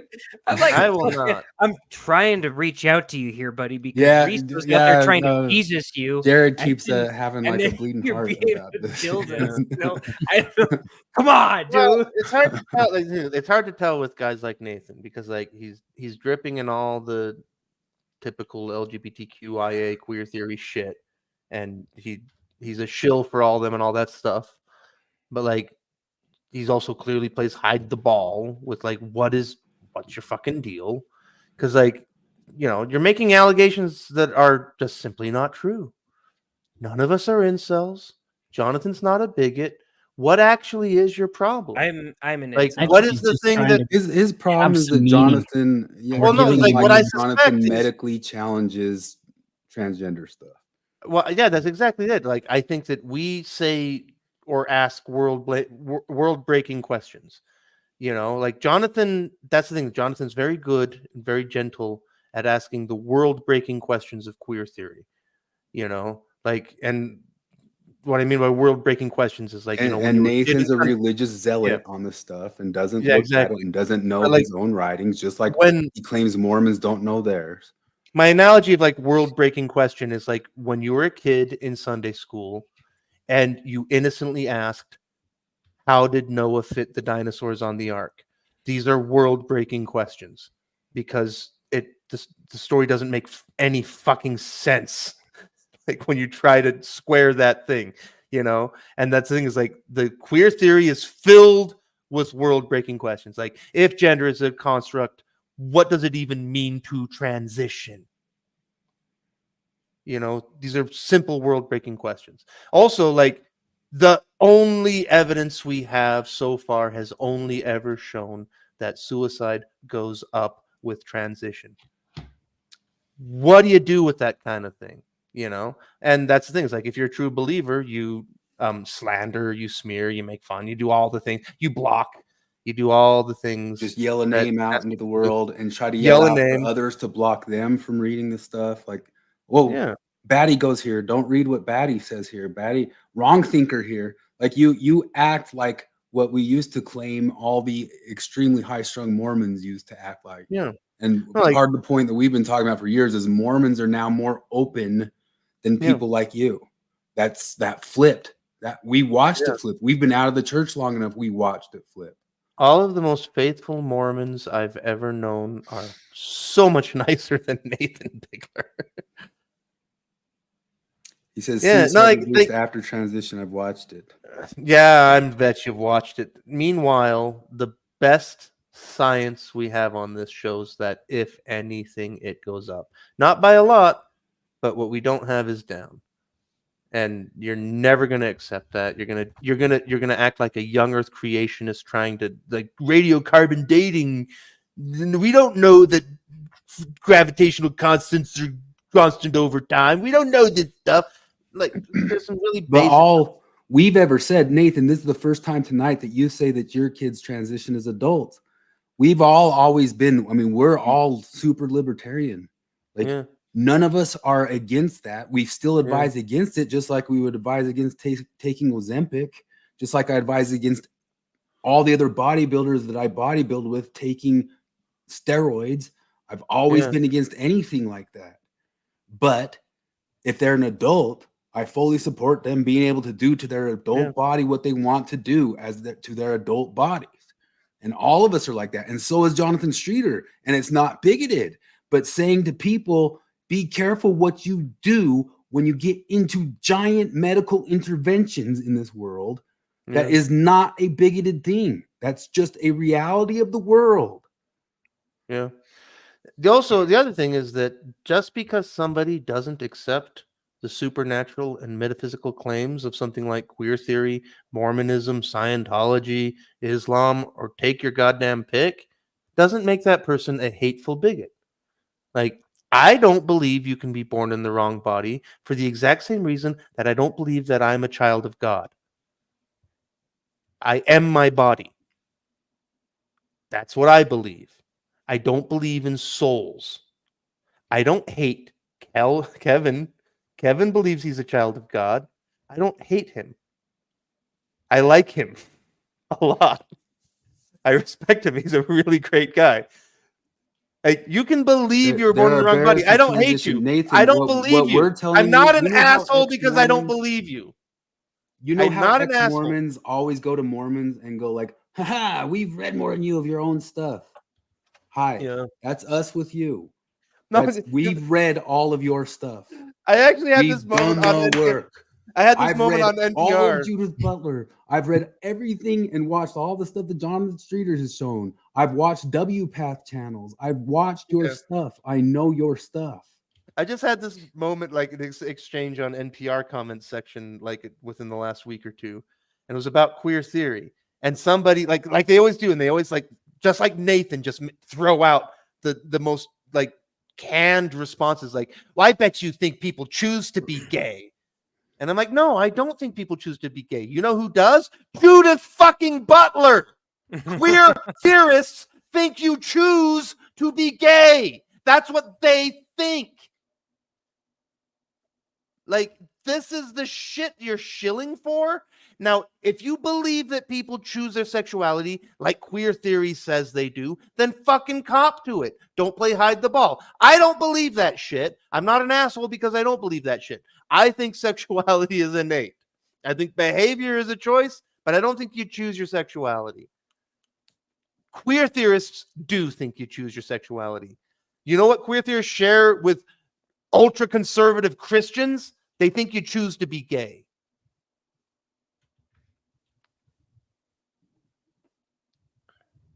Well, hot damn.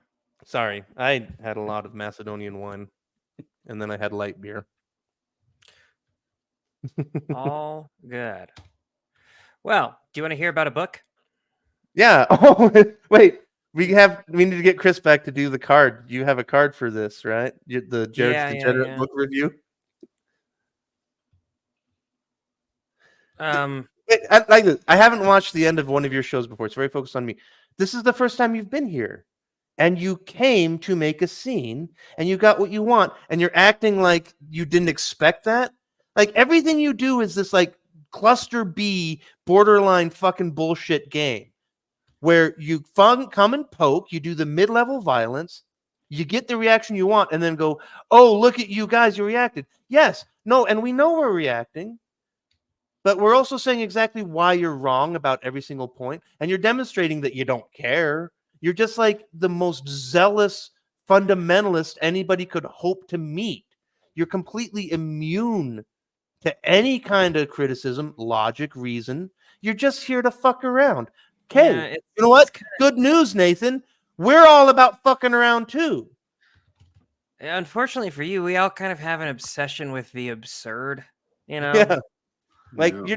you don't like you think you're here to mess with us. You are just providing me with like my story about the Scientologists and suppressive people. You are just the guy that we talk about, the bigot, just the unrepentant, shameless bigot that just Yeah, can't who mask makes their animus. who makes like metaphysical claims, like this, like I don't know anything about your kids, nothing about my kids. Yeah, Yeah, yeah, yeah. I don't. But that's also the same thing as like just any random person saying I don't know anything Yeah. about their testimony. What do you know about my kids, Nathan? Yeah. Yeah, like what Social contagion is a conservative trope. What a perfectly fatuous Except- comment. Like that's the perfect word for what Nathan does. It's fatuous. I actually The went up. person So I I went to my first heard kid's about bedroom. social contagion from is somebody who is an open and out TERF, which is a trans exclusionary radical feminist. So she's only wrong about half of it. She's a feminist still. So I actually went into my kid's bedroom the other night, and I hear them arguing about something. The 2-year-old is saying to the 5-year-old, like, I'm wearing underwear now. And the 5-year-old is saying, you don't wear underwear, you're still a child. And I asked the 5-year-old, what are you? And he said, I'm a grown-up. And I was like, but you're 5. He's like, yeah, I'm 5. I poop in the toilet. I'm a grown-up. And imagine if I took child-led parenting to its logical conclusion right there. That's the most absurd thing that I've ever heard, is that we like to do a child-led program here. That's what all trans doctors do. And honestly, like, I'm starting to have a lot more sympathy toward parents of trans children, because the doctors all tell you that suicide is an eventuality. It's not if, it's when. It's you have to affirm or your kid will kill themselves. And that's pretty wild. That's a Yeah. use tactic. Well, I knew sooner or later he'd pop around in here. Well, we got He that. has kids and claimed I blocked him. That's Jared. I'm sure you. First up. What? Oh, sorry. I kind of want to change the subject just because Matt wants to change the subject. Joseph wasn't a polygamist. Are you, just real quick, are you being serious? Is this just a troll? There's people who or are you seriously really do that. We making need to watch the videos that Alan Rock. Wait, who said Joseph wasn't a polygamist? Matt. Just But Matt. there's this lady, Michelle don't know. Stone, has a bunch of videos. I've watched a bunch of hers. She goes into So it. the video and I now was her and watching Don Bradley are arguing about it. Well, it's just yeah. So I watched the show today. She just read Rock Waterman's blog post from 2010, and unfortunately, a lot of what they use is just Joseph Smith saying, like, "Oh, I wasn't a polygamist, and polygamy is terrible," and stuff like that. And I'm like, well, you kind of understand why he was motivated to maybe say that? Because like it was illegal, and he, like, even if you believe that he's a prophet, he would still probably say that because it's, he's trying to save the church or whatever. None of it has sounded very convincing to me yet, and it's going to take a lot of convincing. I mean, like, the thing about the whole, like, was Joseph a polygamist or not? For me, like, the whole issue is that, like, since I was like 7, my dad told me about how 2 of our great aunts were polygamous wives of Joseph, and they're on the list, and they're in our genealogy, and they're in our like family history, like, and so so I always ran into this problem when I was a missionary, because like a lot of missionaries, like I ran into the thing where like they didn't know, because we would track into people and they'd be like, what about polygamy? And they'd be like, never happened. And I'd be like, no, happened. Like, we got to be serious about this. But like, yeah, like, because like apparently there's this whole thing where it's like, Joseph wasn't a polygamist. Like, for me, it's like, well, no, like, we've got the like fucking grandpa's diary. Like, yes. Yeah, so it became like, the problem is there's the Temple Lot case, where it became they're trying to decide who owns the Temple Lot, the RLDS Church or the Brigham LDS Church, and so it actually became like a motivated reasoning for the Brigham LDS Church to claim that he was polygamous. But the thing is, like, you get that many women, that many people saying, yeah, I was I was one of his wives. It's I don't know. I'll read more into it, but I'm deeply skeptical. Well, we're gonna, I guess, have it sorted out by a wrestling match coming up here. Yeah. Where's I'm trying to look for the advertisement for it that Steve put out, but Glenn Pace memo. What's Glenn Pace memo? I don't know this. Glenn Case memo. Satanic Panic. Oh, Satanic Panic, Utah. Is that the first thing that came up? If this is Satanic Panic stuff, then like there's already a big problem there. Glenn L. Pace, the memorandum. What are you talking about? Somebody's talking about. Matt, because I asked him about like the whole polygamy thing, and he brought up something called the Glenn Pace memo. I googled it. The first thing came up was the Wikipedia article on Satanic Panic (parentheses Utah) and Glenn L. Pace something. Let me find it again. Sorry, this is all really good podcasting. I'm just trying to look for Steve's advertisement for the upcoming. Oh, the Pace Memorandum was a 1990 memorandum written by Glenn L. Pace, an LDS Church General Authority, describing to a committee of the church the complaints of 60 members of the church that claimed they had been subjected to SRA by family members and other church members, sexual ritual abuse, I think is what that is. The state of Utah conducted a 30-month investigation of the claims after the Pace Memorandum was leaked to the press in 1991, concluding that there was no evidence found to substitute the testimony of the alleged victims. I'm assuming this is all repressed memory, Satanic Panic shit. It's garbage. I'm not saying nothing ever happened ever, but that shit is not evidence of anything but that people are gullible. So here's So Casey says the Temple Lot judge didn't believe the women and thought they were trying to cover something. That's possible. I don't know. I really haven't dug into the Temple Lot case all that much. I was just thinking about this today because I was talking to my friend. I went and visited Doodles. Chris knows Doodles, and like we were talking. He was talking about because he went back to school, and he was relaying about he was in class and like this 19-year-old kid had a paper, and in his presentation or whatever it was, he talked about the rampant homophobia of the 90s. And I just started laughing, right? And I started thinking about because when we talk about what happened, between 33 AD and the crucifixion of Jesus and when the Gospel of Mark appeared, because there's a whole thing. It's it's only 30 years. They totally remembered that shit. Where it's already kids are going to college and talking about how the 90s was a nightmare for gays in America. Where it's no, there are people in your class who are alive then who can tell you no, that's not what happened. That's not how that was. And so when people are oh, and there's a lot who say it was better than what's his name from Kids in the Hall. And but the whole thing where it's we're gonna fucking adjudicate the Mormon Temple Lot case. Good luck. I don't know how you're gonna do that because if you go to Independence, Missouri on Google, it's funny because if you just go to Independence Google and just do Church of Jesus Christ, there's 7 or 8 different branches of Mormonism that all claim the Temple Lot in some different way, and they have little operations all over Independence. It's crazy.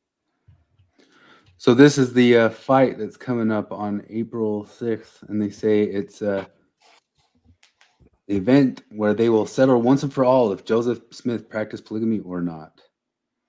I don't know if they're going to have a debate about it too. Yeah, well, Kate, if it wasn't polygamy, he was just a whore.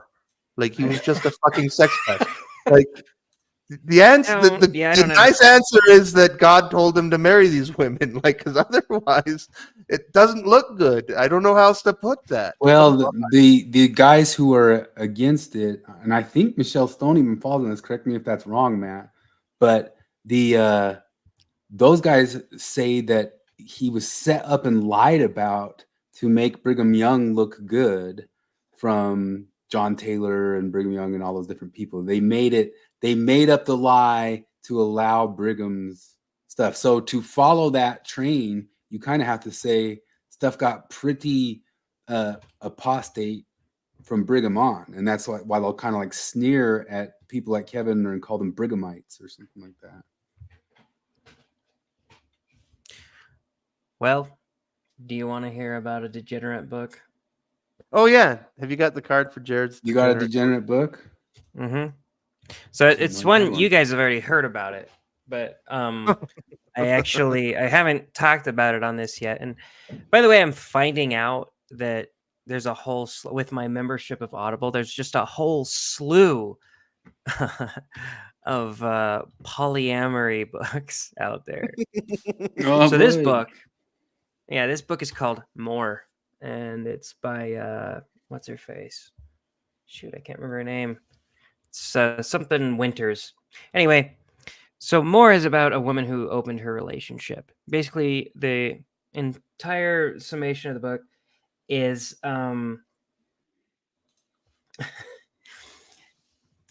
starts out the book, and her son texts her and says, "Wait, Mom, are you in an open relationship?" She's like, it's basically one of those, "I bet you're wondering how I got here. Well, let me tell you." So essentially, this woman married a guy, and he had a weird cuck fantasy that he wanted her to fuck other dudes.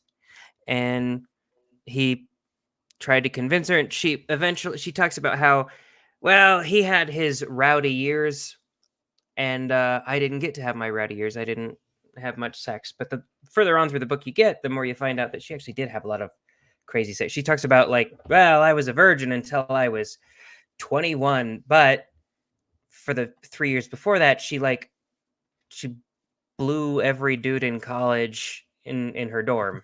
So I don't know why she thinks she was 37. wild. I know, yeah. She. What is Anyway, this book?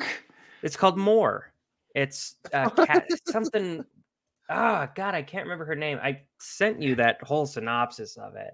I did chapter by How do you chapter. put yourself- Recently, or hold on? Like, I spent years listening to conservative Christian talk radio, and everybody's like, "Why do you do that?" And I'm like, "I don't have a good answer." Yeah, I could not Like, read these books. Like, I did yeah. the same thing. I did the same thing. Or a memoir of an open marriage. There it is. Is that Molly the wrote one? in Where is it? Winter. Where is Yeah.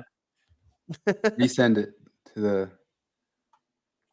Oh, To the thingamajigger. I'll pull it up and remove the bumper.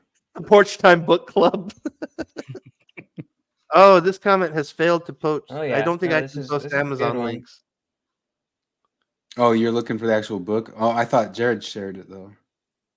I mean, we're I really have good it at here. internet and podcasting. There you go. So, one of the anyway, at one point she How do you finally does send open. At one point, she actually does open up her marriage, and like, essentially, the entire book is her complaining about how none of the guys that she fucks that aren't her husband, care about her. What? She's like really, really pissed off. So she went through that whole math realization. She needed whole math to Yeah. explain that Well, stuff. so to her husband is clearly fucked because he's like an actual cuck. He asks her to explain in vivid detail every encounter she has with a man, and he's clearly getting off on it. But And that is a very, very real thing. oh Like, yeah, I mean, I had a friend, very quick interjection. I had a friend who, like, he told me, like, his first sexual relationship was with another man's wife while he sat in an armchair and watched. yeah. I don't know if I could do Like, that. that's how he lost his virginity. Wait, how did he lose his virginity? He fucked a Fucking woman. He was another a man's Oh, wife. he was while the he was. I thought you he were was saying a the watcher. Wait, Like, who's he wasn't this? a watcher. I can't. I'm not going to say here. No, but like, it's somebody you know. yes, somebody you Wow. know. What?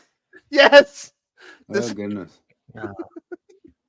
Oh goodness. Anyway, so she Now it could be anybody. So now I'm putting people's faces there that I shouldn't be putting. it's Kevin. So anyway, she has her first few encounters, and like the list goes on. There's the first guy who kind of just sees her as, like, he thinks she's having an affair on her husband. She doesn't know her marriage is open because he's having an affair with his girlfriend. And it's funny because she has these realizations pretty frequently that she's like, why am I feeling so guilty about fucking this guy? I know why he feels guilty, because he's cheating on his girlfriend. But why am I feeling guilty? It's like, I don't know, maybe because you're fucking a guy who's in a committed relationship and helping him lie. Maybe that's a bad thing that you're doing. Look at this wholesome Steve Elias and didn't Oh, look, God. your Don't degenerate book come report back. is Come back. Google puppies. Google Stir your puppies, history. flowers. Stir your Google history. laughing babies. Google anything else. This is gonna Oh, inspire a man. whole new genre of Steve Eliason comics. Oh God. Steve Elias. Yeah, I would imagine like, oh, that's the word for the thing that I was drawing about that guy. Yeah, that guy that had a dick cage on in the corner while his wife said, his cock is so much bigger than yours. So Steve draws funny cartoons about his weird experiences in Boy Scouts. Yeah. he's got some wild fucking Mormon experiences. He makes me want to go back drunk. Like I've always loved cartoons, but I cannot draw for shit. Like I used to try anyway. Cartoons And help he me makes get. me want to try again. So I had a cartoon that helped me get through my mission. It was called The Adventures of Elder Jackass, and that was me. I was Elder Jackass, and like it looked like it was just a complete ripoff of Cyanide and Happiness. But so you don't have to be able to draw. But anyway, so first Here's guy. my missionary guide. You want to see all the drawings and that? I've seen this is amazing. There's Snoopy and Charlie Brown. Every single page is going to have something in it. Okay, so anyway, the first guy doesn't care about it. Like once he finds out that she's married, it weirds him out, and he breaks up with her. And then she goes to, I'm not kidding you, she goes to Ashley Madison to find guys. And never at any point in this story does she feel bad about what she does. For anybody who doesn't know, Ashley Madison is specifically a dating website for men trying to, people just trying to cheat. Yeah. But it like the thing is, the slogan is Ashley Madison, life is short, have an affair. So it's just shitbags and bots. That's the only, because it's obviously more men are going to go there, and more men do. So most of the women there are fake. When So the she Ashley goes there- Madison hack happened, I made a joke that I thought was going to land so much better on Facebook than it did. But I just did a Facebook post that said, "Since the cat's out of the bag, all of my Ashley Madison contacts can just go ahead and get me here." So she beats two guys on Ashley Madison, and I'm sure you'll be as shocked about this as I am. They didn't really care about her that much. One of them kept No conveniently- way. Yeah, Somebody who went on a website for anonymous sex didn't form an emotional bond with the vagina. What the fuck are you? Those are drawings that I would do in my missionary guide. I guess I wasn't on the Show 'em spirit your too much. signature. Your Yeah. card signature. Look at this. I have proof. That's from 2000 Whoa. whatever. OG. I wasn't just a Swiftie. Proof. So this lady, like one of the guys keeps oops, I accidentally didn't wear a condom this time. Like Is that stealthing they call that? Yeah, and Which is apparently a thing. Which Yeah, I my don't thing know. describes Like, what kind of all of this. sociopathic behavior is that? Is that really that common? Like, I don't doubt that it happens because sociopaths are weird and there's a lot of sexual creeps. Well, but how okay, common is the guy who's like, "Oh, I hope I impregnate this random crazy person that's willing I to don't have think sex it's with me." I hope I impregnate. It's just that condoms suck. Well, I mean, I just guess I don't know. Isn't it like taking your seatbelt off and going 180 miles an hour? No, Like, it's not. It's like Oh. the only thing I could compare it to is wearing a condom versus not wearing a condom, because I condoms guess. suck. That's Well, why yeah, but, like- you get married and be monogamous. but That's knocking why up crazy everybody- chicks sucks more than the worst thing ever. Well, sure, but you're thinking. Oh, whoops. That's the problem. This guy. The problem, like, Oh. you're gonna get this sociopathic behavior Oh. when, like, you have anonymous sex with a woman from an Ashley Madison site that, like, you don't have any connection to and you don't care about. Of course, these guys are gonna give zero fucks about But I where think- you are on your cycle, where, like, Well, you just they're- think today where you can be sued for paternity. You would think that, like, maybe you would just think about that, but I guess not. Although I guess, like, people drink and drive, like, you can Yeah. end up in jail from drinking and driving, but nobody fucking cares. I guess that's just how that goes, huh? No, I have the same thoughts, but I'm I'm realizing you got to turn your brain off from that shit. Because that's right. people at work, like I'm the outlier at work because I'm the only person really that doesn't have a DUI story. Everybody's talking about their DUI stories, and I'm like, I've never gotten into a car even a little bit drunk. Like I am so stupid careful about that. I've also never ever had a pregnancy scare. Never. They don't make any sense to me. How do you have a pregnancy scare? Like you don't accidentally knock somebody up. You purposely had sex with her and splooged inside of her. Like, that's not a scare. That's, oh shit, I did a dumb thing. Anyway, so that's the other. I had a drunk driving scare. That is kind of like, yeah, I had a drunk driving scare. Like, oh, you drove drunk and had consequences? Scary. Were you raped? So that's all the guys throughout this. There's just progressing guys that she thinks, oh, this one's different. He gives a shit out about me. He doesn't in the end. And then is there an Agatha Christie style denouement where she brings them all into a room together and reveals the best one? No, but to skip to the end, like the very ending is like the guy who she's fucking like doesn't want to be in a polyamorous relationship or like an open relationship, but his wife does. And finally his wife leaves him. He doesn't even fight for custody. And he begs the main character, like, please leave your husband. I can't be polyamorous. Please leave him for me. And she says no. And he dumps her and she sobs in the arms of her husband. It never gets better. That's the crazy thing about this book. Is that I was waiting for her to get to the point where she's like, and this is where we figured out open marriages. But it doesn't happen. It's miserable the whole time. She's constantly having mental breakdowns. She's constantly jealous of all the women that her husband's fucking. And he gets off on her fucking other dudes, but she doesn't want to know anything about the women. It's just a fucking mess from start to finish, and it only gets worse. So that's polyamory. But is it? Because like, what's the point of the book? It's for her to be fucking gross, because it's explicit as hell, man. It's like, it's porn for women. I'm trying to think of like, what is the literary value of this book? And I'm such a jackass. It's how chicks get off. I'm so stupid. Totally I'm so fucking stupid. I'm like, man. I started the show talking about women and their rape fantasies, and like, here I am, like, your mom completely wrote this retarded. She writes things like, and then the stranger came down my throat. You're like, what would you do if your mom wrote a book like this? Like, would the curiosity get the better of you, and you would oh God, Mom, no. Oh, that's South Park right there. I wouldn't be able to deal with it.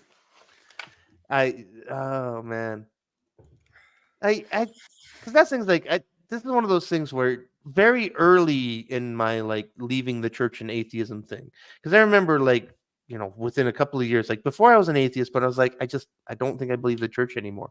And I remember having a discussion with a friend of ours, another guy, we won't say who it is. I don't know if you met him. He died. He was a sociopath, and he had sex with all of the women and cheated on everyone everywhere. And I remember even back then saying like, I just feel like casual sex hurts your soul. And I was saying this as somebody that didn't really believe in souls. I just kind of felt like, well, no, there's something sociopathic about it, you know? And like just that, yeah. But that's things like apparently I was the weird one in that I was like, you know, just because I don't believe in the church anymore, it's not to say that they're wrong about every fucking thing. And that's one of those things I was always just kind of like intuitively like, well, like, hang on a second. Like, what about like feelings and risks and pregnancy and children and all these things? And he's just like, well, what's the problem? You know? How do you explain that now? Sociopathy. I don't know. No, I mean, like you say, casual sex hurts your soul. Would you still say that? Like I said, well, I mean, like I would, like in that Jordan Petersonian sense. Like I don't believe in a literal soul, but that thing that that the part of our lives, our consciousness, that the soul is the kind of fill in the blank word for. Like, yeah, like that's what I think is like. I mean, I'll just say it right now. I tried it. I tried casual sex. I'm like, okay, people say this is the thing. Here we go. Didn't work for me, and backfired you're very saying badly. you're I a ended up with a vol cell? stalker. You're a vol I cell, ended not up an with a incel? stalker. Oh It's God! what happened All right, with my check one this out. attempt at casual sex. The 5th of January, 1999, in my missionary guide, I drew this picture of, it says, Satan's rake approach temptation. And it's a lady lying on the ground, and he walks up and steps on her, and she shoots up, and then it's censored. Oh, that's fantastic. Oh fuck. Oh my God. That's a pretty good one. And I think I just drew it because I was kind of hoping that would happen to me. But Oh hell yeah. it never I'll tell you what, happened. like we had this lady and in Brazil, this is actually a thing they're better at than America. They're better about breastfeeding, right? Because we get really weird when women breastfeed. And that's This also is the thing about Brazil: the airplane, the bus, the mall, the boobs. Like that's. I gotta Brazil. bounce, guys. Oh, see you, Kevin. Later. I'll catch you. You see this Pac-Man naked, and he's just got a little butt right there. It's so stupid. No, No, man. those are two brilliant. Those are two genuinely brilliant one-frame comics. That's really excellent stuff. This is a whole.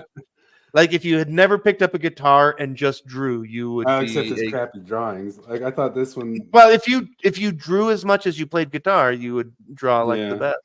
I thought this was funny because all these were like I was studying and I was doodling, so I just like doodled something while I studied. So there's one on almost every page. Some of them were just kind of blah or like you could tell I just wasn't paying attention.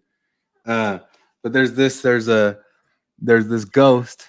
And it says, "Boo! I'm the ghost of page 114." And then another voice says, "You dipshit! It's page 127."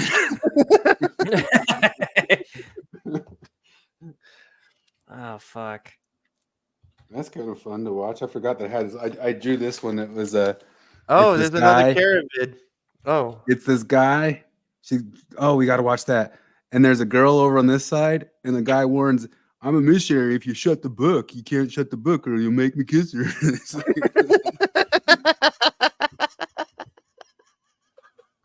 that book belongs in a museum. I know. I can't believe it. I kept it or lost it because I lost everything else in the world. Have I shown you guys? Kevin copied it. Did I show you guys he sent in my high school best hair picture. Oh, you did. Yeah. Well, I saw Let's see Kevin if we post can it. find Kara though first. No, this is the thing I wanted to mention also about Kara earlier, where it's like, okay, so Kara has 50-something thousand subscribers.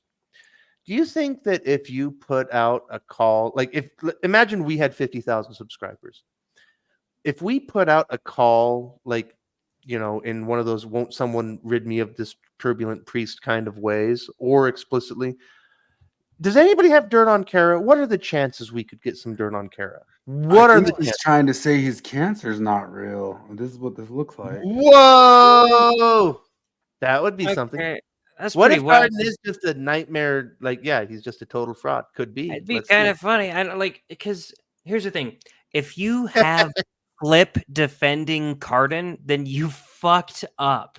You got Like- Forrest defending him too. You I got mean, got Forrest over Cardon, here Cardon came saying, on like, here and said some like Flip and him had a little bit of back and forth, but wasn't too bad.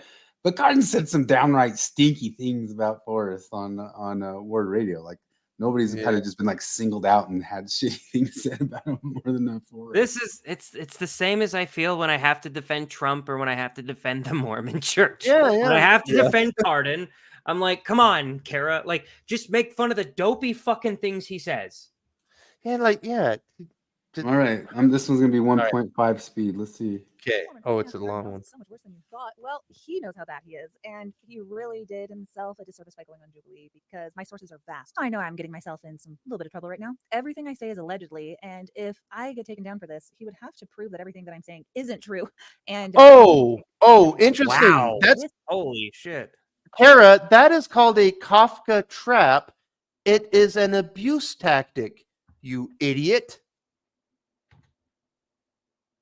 Jesus. Of the Los Angeles Children's Hospital. The next one, sorry, but word gets around in the stake there down in LA that you grew up in, Cardon. Sorry to tell you. You don't think I didn't see 50 million faith crises as parents saw their children slowly die of cancer? As I got diagnosed with leukemia, a disease I don't understand why I got that, why God would do that to me. Why would God do that? Why would God give anyone cancer? That leads to a faith crisis. Gayness is a trial for some people, and cancer is a trial for other people. Why would Mormon God give Cardon Ellis, one of his finest soldiers in these last days with his pro-Mormon podcast, fighting for the truth of the Church of Jesus Christ of Latter-day Saints? Why, God, would he do this to Cardon of all people, giving him Get to the cancer? fucking point. I have some ideas. Rewind. Cardon likes to tout himself as just an actor, a real Hollywood guy, producer. When he talks about getting hooked up with Jubilee to do this, he's like, hey, listen, producer to producer, I know how these things work, and I don't want you cutting out anything and editing this through this meat grinder and making me look like an idiot. When I bring up that being gay is a trial and having cancer like I do is a trial, I don't want anything to be misconstrued. I want my idiotic points to stand up exactly how I said them. He likes to think of himself as an actor, and maybe he was just acting when, I think it was back when he Well, you like to think of yourself as a comedian. You guys share some things, don't you? airport security, and then bragged about it when he got to the other end, and of course was arrested. And then I'm told that that ensuing legal issue bankrupted his family. So maybe he was just like method acting for his future ideas of committing so. It bankrupted his family to get caught at the airport with a pocket knife. What? Okay, wait. This is what she's talking about. She's This talking about the strange, this pocket strange knife. credulity. Like, crimes. whatever. Oh, come on. This is really scraping. Inside his jacket, I don't know, but he thinks of himself as a producer and an actor. But truth be told, Cardon's a pest control guy. He kills bugs for a living. All right. So with everything that I've said, are you getting the sense? Those are all things that Cardon's talked about on the podcast. He says Wait, that that's a secret that he's a pest control guy? but he's talked about being a pest control guy on, That's what I'm saying. on It's his podcast. Yeah. Wait, oh Kara, my like, God. Are you joking right now? Okay. Are you saying Cardon is the kind of stupid asshole that works for a living and podcasts as a hobby? What kind of dickhead would He do also that? talked about another thing that his dad, it took many, many years, but his dad won some major lawsuit that got the family a bunch of money. And I forgot, he went into detail about it, but I forgot exactly what it was. But it took like 10 years or something like that. But his dad won some sort of like major land lawsuit. And so the family has some money from that. But he's talked about it. We're not even halfway done. She's got to have something, right? Here, kind of a narcissistic demeanor of somebody who thinks they're above safety protocols, very invincible. So the following story, why did he get cancer? I have some ideas. Doctors, horticulturists, chime in. Chemists, do you think that he cares if he breathes in toxic chemicals? Does he wear the proper type of face masks and ventilated areas, or is he crawling around underneath houses, breathing He used PPE wrong. Oh. in all of these fumes and doesn't give an F? That's been reported to me, but it gets 1,000 times worse. One day, I am told, Cardon was driving through the neighborhood that a family member lives in. This family member, she was Mormon, she was in the stake as well that he was in. So this woman was spraying for bugs on her rose bushes, and Cardon drives by and he sees that she's spraying for bugs, and he stops and he's like, what product are you using? What is this trash? And it's just something, regular, non-organic bug killer that you got from the hardware store or whatever. And Non-organic. What a sin. No, I'm fine. You don't need to. And he's like, well, he opens the bottle.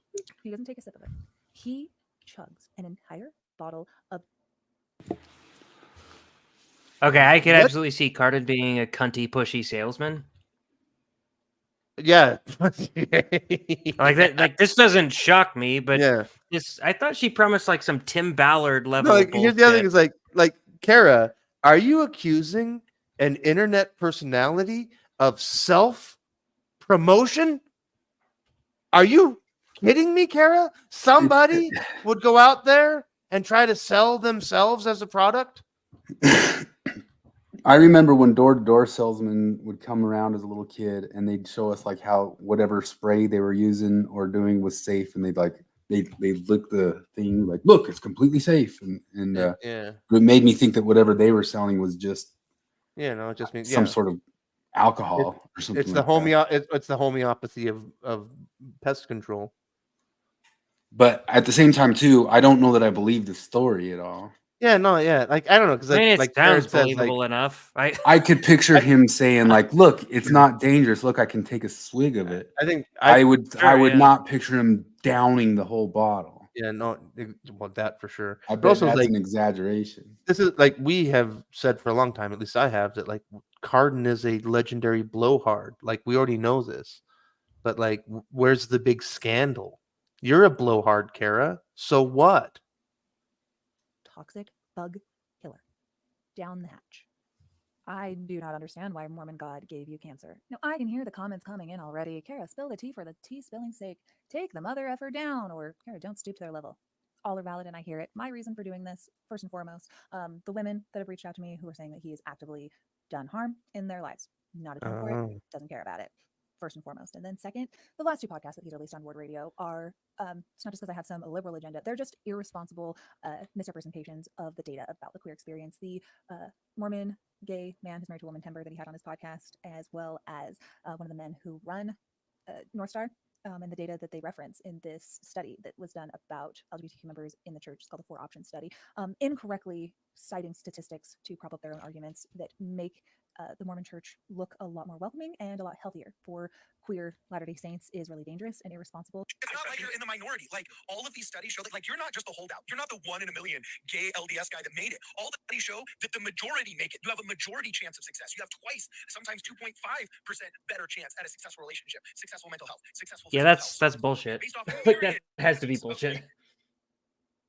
It's what that study guy said, who they brought on a second time, who's also I want to listen to that one because I want to hear what they have to say. But that, like, I'm so immediately deeply skeptical of that claim. That sounds insane. Oh to yeah, me, this is all incredibly weak stuff. It's really weak stuff. And you're not just some flash in the pan that happened to have made it and an outlier. You're representative of the majority. And as you can guess, the data is a lot more complicated than that. And reading through the study that was done by some people within the church, some people outside of the church, that they had a wide sampling group of, I think, 1,600 people that they drew from. But their intentions of doing that study are the same as my intentions, that people are going to make up their choices, and I'm not going to discount them. But it is a problem when you prop up the ideas that he just said so emphatically that are just not represented by the data. Whereas the researchers, their intentions for doing this was to give, queer Mormons, people questioning their testimony and questioning their sexuality and all of that in between, experiencing same-sex attraction, deciding if they should pursue a life of celibacy or entering into a mixed orientation marriage, banking everything on marrying a woman, having kids, setting up their life that way. What does the data show so that we can at least give people better information? That's what I would hope would happen. That's not what Word Radio is. Sorry. If you're going to do that, I'm going to push back. I don't care if people think that I'm petty and ridiculous for talking about this. It's all part of this big package deal. Tim Ballard, Nick Sales, another pro-Mormon podcaster, who 20 women allegedly have also been victims of Nick Sales. And it's just part of this big old package deal of so many white Mormon men who are crying victim all the time, saying that people are out to get them while being proponents of this one true church and not actually caring what kind of harm that they caused to other people. Just all part of this. Kara's a racist. One thing, one idea, really sleazy life. Cardon, Like, just maybe he's smart we about this, have to but point it he's- out every time. Carrot, you're a racist. What the fuck does white have to do with any of it? Yeah. God, They're just you're a racist. So what would you do if you had dirt on somebody who you thought was dangerous and needed to be brought down? How would you expose that? Because I feel like it'd be a 1.5 minute video of you saying, Yeah. I have information that this guy did this thing, and here is my proof. Here's what I believe. Or if it's an 8-minute video, it's like this video is 8 minutes long because here's all the receipts. Because But no, I'm this is- Edward Snowden. Hearsay. Yeah, it's dragging it. Well, here's the other thing. Kara has made it her goal, obviously, to make her entire life on the internet, and so she knows she needs to drag it out, like Forrest is saying. Like, she knows what she's doing. This is the whole Tim Pool quartering thing, where this news takes 25 seconds. Yeah, all of this content would take 25 seconds to say if she just said it.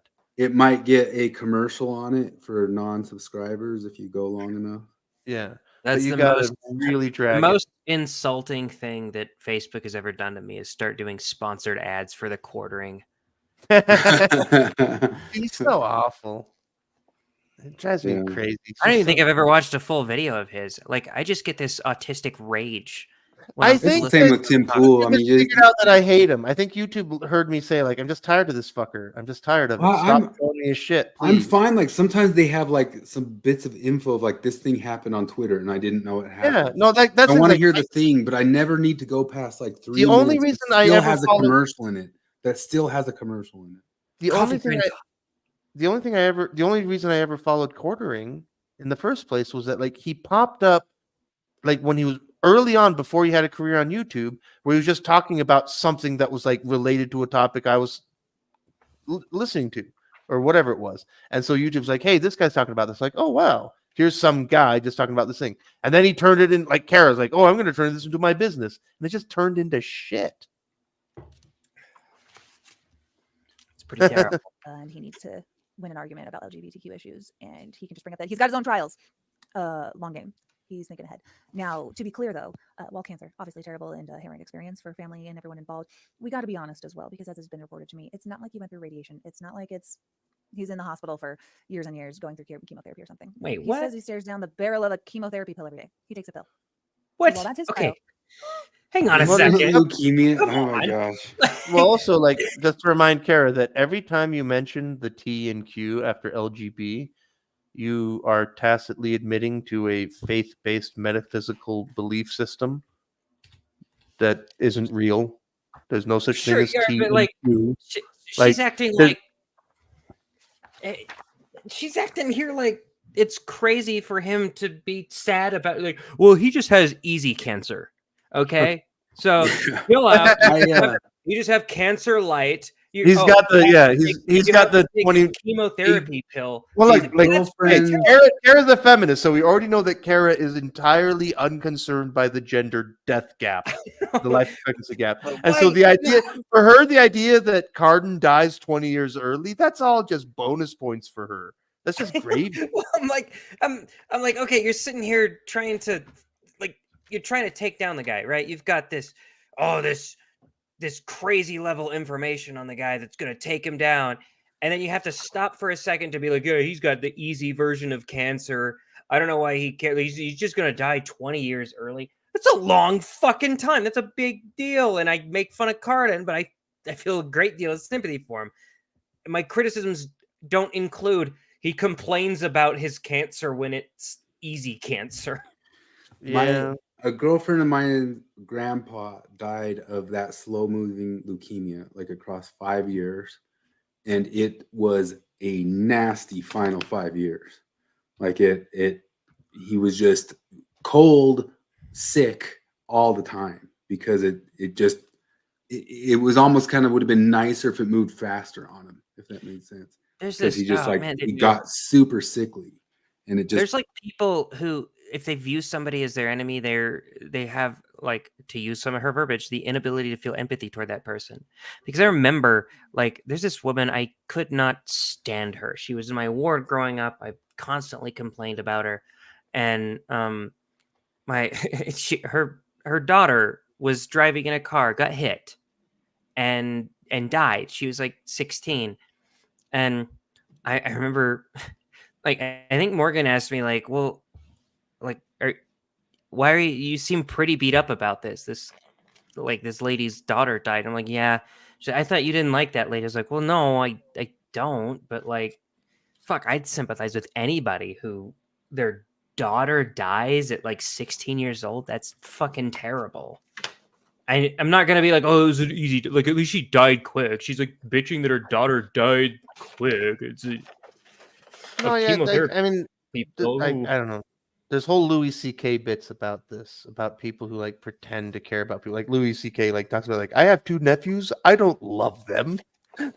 I don't care about them. You know, like, he's very honest about this thing, where it's like, you know, like, Kara, you don't care about Uzbekis or Azerbaijanis or Armenians, or like, there's all kinds of shit going on in the world that's just like, you don't know, you don't care, whatever. And then also, like, particularly like Cardon, like, you don't. You're basically celebrating this shit, you know? Like, doesn't he deserve any empathy? Like, I'm very critical of Cardon. I think he's a giant turd in a lot of ways. He's not bad. He's not a bad person the way you're trying to make him out to be. Like, you don't like him because you are a bigot when it comes to Mormons specifically. And she's acting as if he's dangerous, and if somebody's dangerous, you want to get that information out about them. Dangerous, and We need she's to freaking stop out him. about, like, it's the worst thing in the world, is a thing that we listened to and heard and just went, I don't know about that. I check into all that. You know, I mean, that's allegedly, acting like it's yeah, no, this is all grody. All right. Is there a lot of stuff we're running? There's a little bit more. Hold on. He gets to use that one on his podcast. We are going to have to be going through the outrageously manipulated statistics that he touts. And Oh. I can keep going. I can stop. You tell me. But I don't like doing this. There's no winners here. You do too like doing it. Look at that You- smile. you love See that? doing it. Remember when we Oh. talked about Duper's Delight? Delight. Yeah. Duper's Delight. Also, Kara, like- look up Duper's Delight because you're wearing it right now. Feminists. That is a don't- smarmy look you got there. We need to. Feminists don't get to talk about manipulated statistics. Like you don't get to play that card. You don't get to pretend like you have a problem with that. Your whole game is manipulated statistics. Okay, check this out. This was a little bit honest for me that I don't even remember drawing this one. But look, it's a missionary, and then all that shows is his brain bubble, and it says naked girls.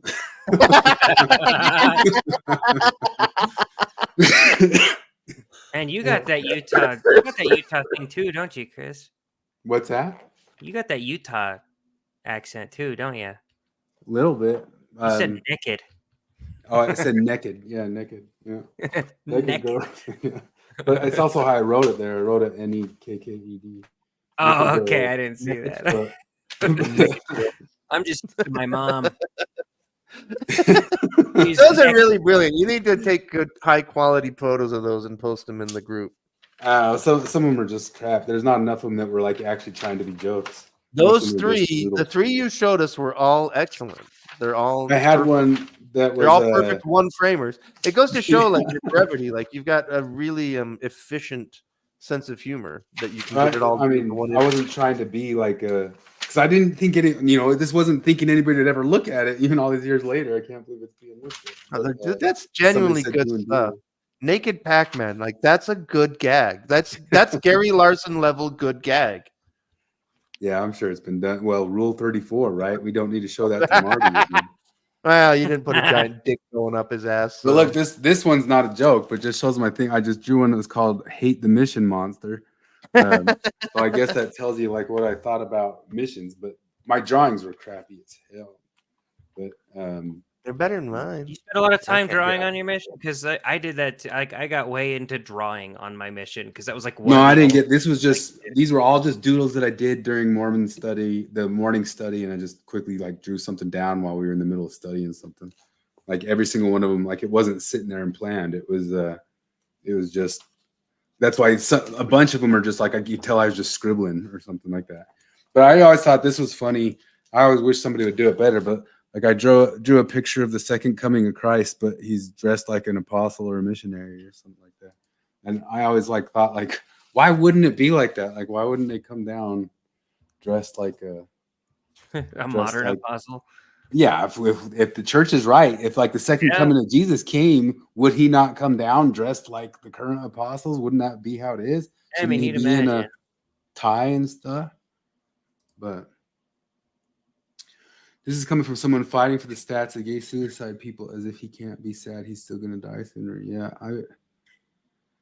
I don't believe the church is true, but I don't want to be Exmo. I feel you, man. Yeah, Vengeance Doctrine, Duper's Paradise.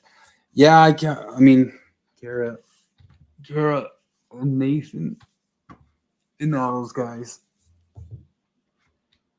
I don't know. How do you not be that?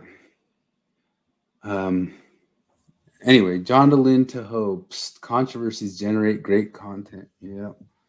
Very, very true. John I predict that DeLynn's next got week's that- Porch Time will have plenty of new drama and stupid to discuss. Yeah, I'm sure it More will. subs. Drag it out as long as possible. More subs. Yep. Garrett, what the hell are you doing? That's stupid. Don't do that. Like, Yeah, like if you got real shit on him, then I well, guess- if there's real shit, like I Yeah. knew Doing Hannibal it- Buress kind of breaking it's the stuff on plan. Cosby, and that actually caused something. But Yeah. what would be real shit that she should drop that way?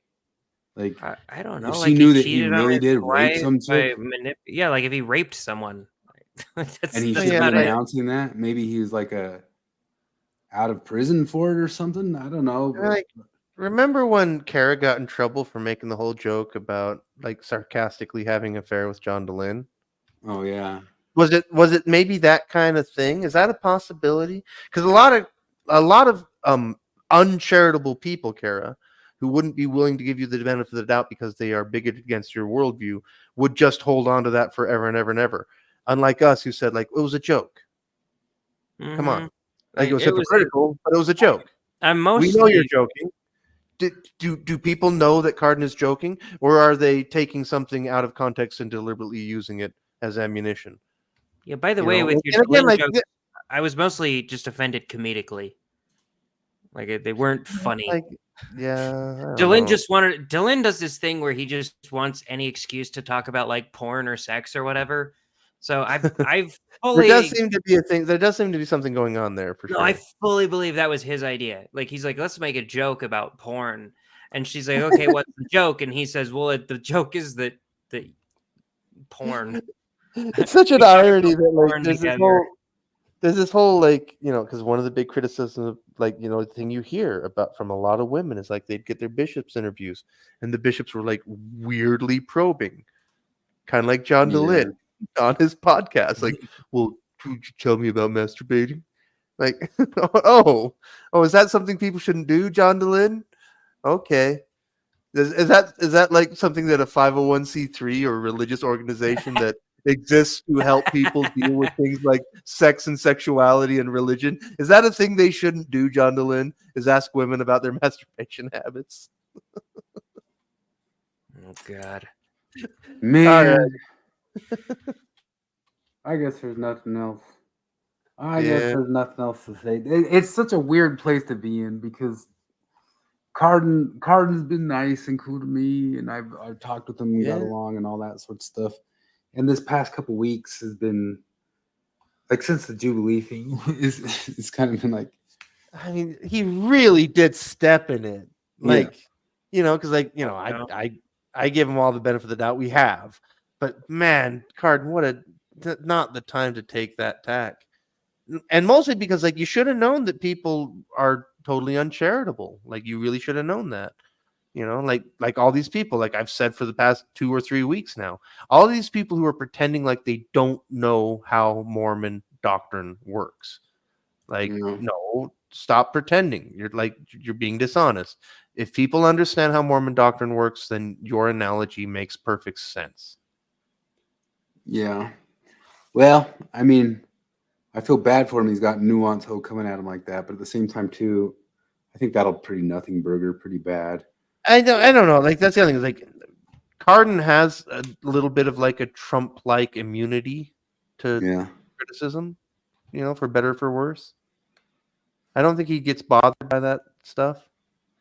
Yeah, I mean, he's dropped 42 videos since the Jubilee thing, and I think after that one, even if I like felt like I talked myself out, I'd want to hide under a bed for 4 weeks. But Trading Gayness for us should be. We should make a sitcom called "Shade." It'd be like a version of Twilight Zone, but every episode is where somebody trades something for gayness. it's just the Trading word choice makes me laugh my ass off there. Like it's so unfortunate. No, because how again, could like he have said that? Like, how could he have gone into cancer and not? Well, there wasn't like a great way to say it, but I'm saying that like he could have. I feel like normally a Mormon would say, "You don't think I'd trade some of his same-sex attraction or what?" Like, but he just said gayness. No, he said gayness. He But said it's at the gayness, and same that makes time, me like, laugh. what's trading a bit of gayness? Like, what's trading a bit of it? Like, and no, like, if I had cancer, no, I would not trade gayness for it. Like, what is a bit of gayness? It's just I would keep the cancer and die. Would you? Because I don't know. Like, I might trade some gayness. Like, if it's just that, like, well, I want to suck dick sometimes, but I definitely don't want to take it up the butt. Then I'd probably trade it. You're for 20 saying years like a old. little bit. Like, what if you got traded? And Yeah, he you said a had little it? bit. He said just a little Just bit. a little gayness. bit. Just a little bit. No, he didn't want Just a all of bit the of gayness. gayness, yeah, It's no, not like- like it's If not they like, like oh, flashed I wish their I hands would- and it altered your sexuality entirely to get rid of your cancer, I'd be like, I can also "Yeah, like I mean, I can this is me. empathize with Cardon. This is in that me. way. I'm going out this way. Or like I can empathize with Cardon in the sense it's that okay. I like don't want to be gay. Yeah, I would. Like, why would I want to do that? I wouldn't want to do that. I'd be like, this. Yeah, no, that's good. This was my life. That's what it was. Yeah, but I mean, I can empathize in the sense that like I can understand like he imagined that sounding a lot different when it came out of his face than it Because ended he up was being. crying while he said it. Well, yeah, I don't know. Like, I mean, I don't. It's a tough thing. Like, I think he should have. Well, I guess he's in a tough place because it's hard for him to just say the thing that we say. It's like, no, look, everybody has trials. They're different. Yeah, They're not the same. The gospel is what it is. Take up your cross and walk. They needed to be I guess they're trying to like relate to a millennial crowd or something like that. Yeah, no, But he it's one of made the a areas big where I do appreciate Jacob more in just the sense of he's just going to say it plain. Yeah, like, it's a trial and it's tough for you. Sorry. The No, end. like, That's the the thing, answer like, I have for you. it's a trial. I'm sure it's a trial for all the women in the church who their only way they are turned on is through violent rape fantasies. That's a trial for them. It's not okay for them to go out and have random rape encounters. Sure, It's but a that's gotta trial be they have like, to deal with.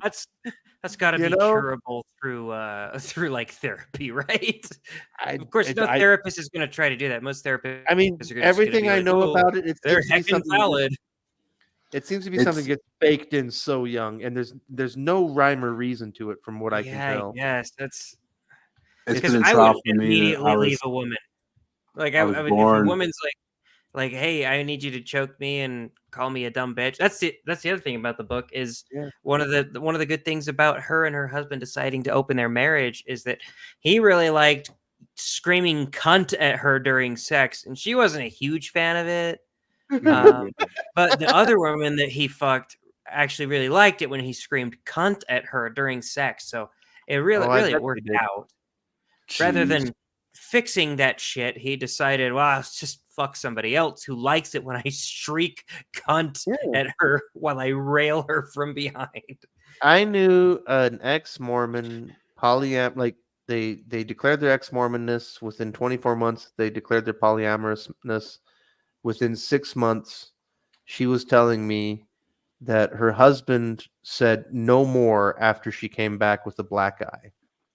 Oh God! After she came back with what? How do you not go kill the guy? She went to go have polyamorous, violent, angry sex that she's into, and she came back with a black eye, and he's like, Oh, I thought you said a "No. black guy. No, not a black guy, a black eye." Boy, that's one of those moments. No, a black eye. Like she had bruises on her face from the consensual violent sex she had with her polyamorous partner. I know several. How do you not go I kill don't the know guy of a after black that? 'Cause, eye I understand situation, that, but I know. she probably told him to do it, but Yeah, No, that's like the thing is like, but it's this still is- not but at cool the because same like time, you're like, we well, all know. I have been in a situation of a female who claims she wants that, and my answer was no, I won't do that. Like I'm not going to do that. Dude, I'm so glad I got married as a Mormon because like I've never had any of this shit. Like we got married. Morgan was 19. None of that crazy like beat the shit out of me, choke me. Because I'd have been like, no, I'm done with you right away. Not only because like it's not even the whole. It's not even the whole you could use this against me later thing because that is a concern. I'm not It's into mostly it. like- I don't it's mostly like actually don't- I don't wanna hitting hurt you. I you. don't like hitting I love you. anybody. Yeah, Yeah, no, like I love you. Violence and sex is like dog shit and birthday cake. That's how I view that. Like, now I get that a lot of people are into that. I know you're not supposed to kink shame. I recently watched Pink Flamingos, but like, I can't understand it. Yeah, and it's at a point that it's like if you're empathize just with asking me that. like, hey, you do it one night for me and I'll do it one night for you. It's like, no, it's like dog shit and cake. Like I can't do it. No, I know. Yeah, I'm exactly. not Swallow like that.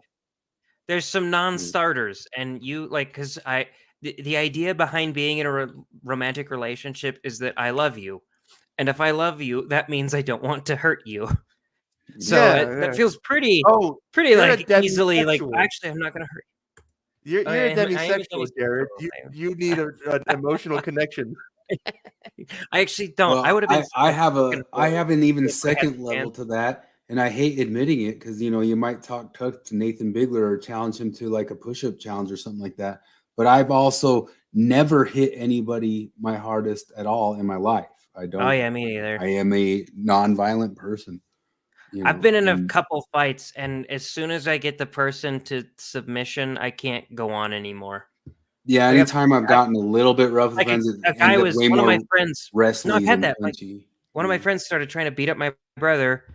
Like, I kicked him in the leg, got him down on the ground. I had my hand on his throat and my fist above his head, and he couldn't move.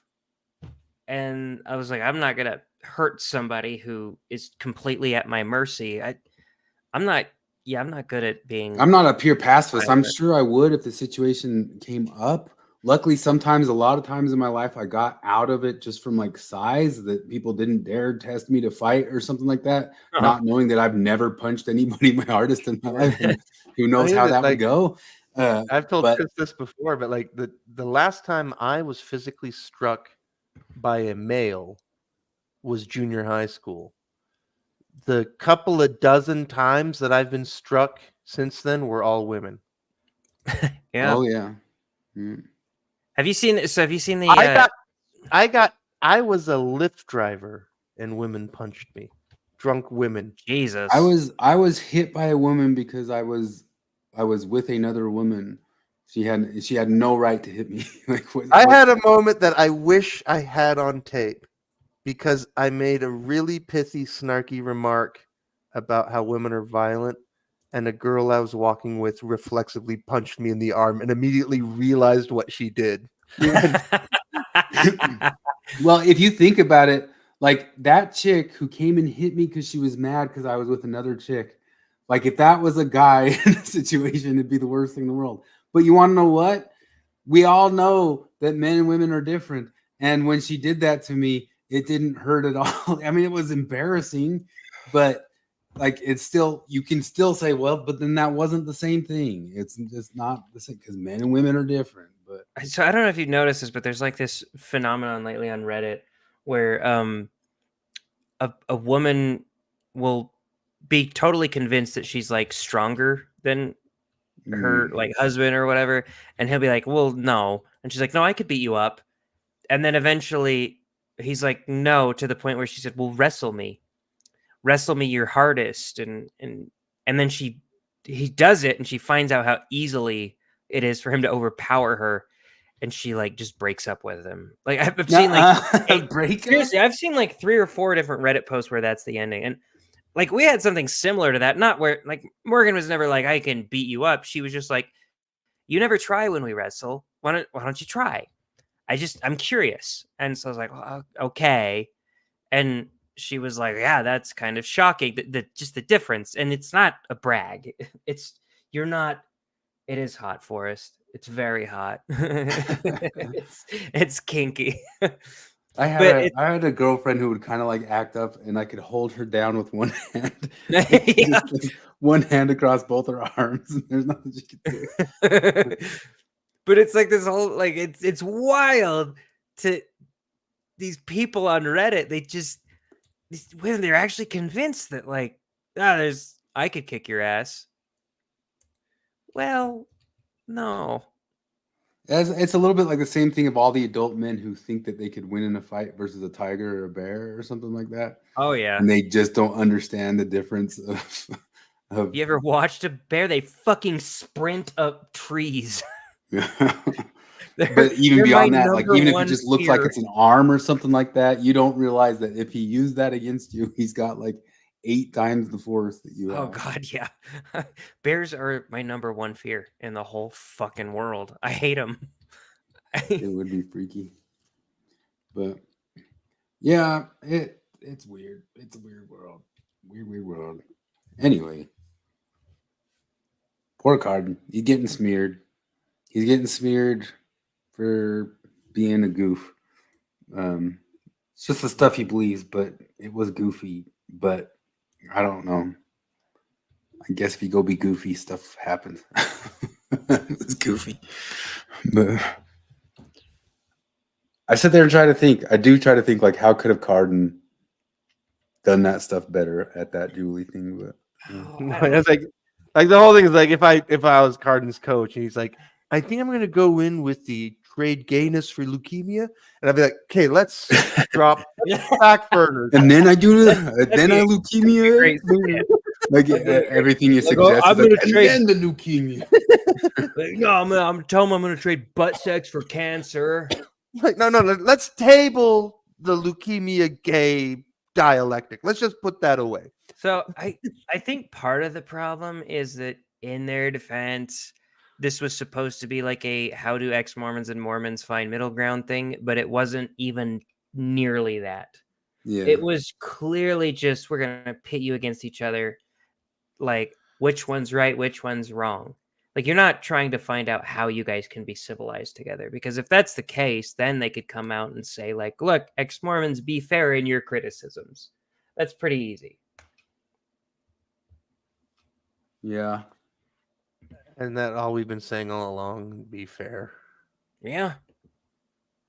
Yeah, that's better. Yeah. No, that's yeah. I also think like if someone's being a dick back's fair. No, that's Yeah. fine. Just do it right.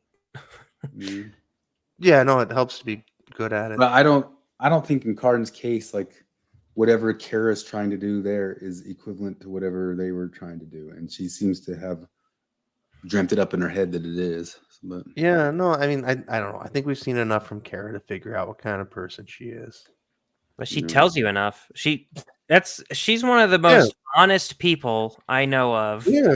In like and honest accidentally, because she tells you exactly who the hell she was, which tells you exactly who the hell she is. Because she hasn't swapped personalities, she just swapped sides. Yeah, and absolutely. No, like I've said a million times. She's like, oh, when I was Mormon, I was condescending and I talked about stuff I didn't know about, and I That'd be blocked terrible. people that were critical, and I was a loudmouth on the internet. And it's like, okay, I'm waiting for the part where something changed, Kara. Like I you're outed all those- people about their naughtiness. Yeah, I yeah, outed exactly. people Yeah. on their naughtiness. I outed, yeah.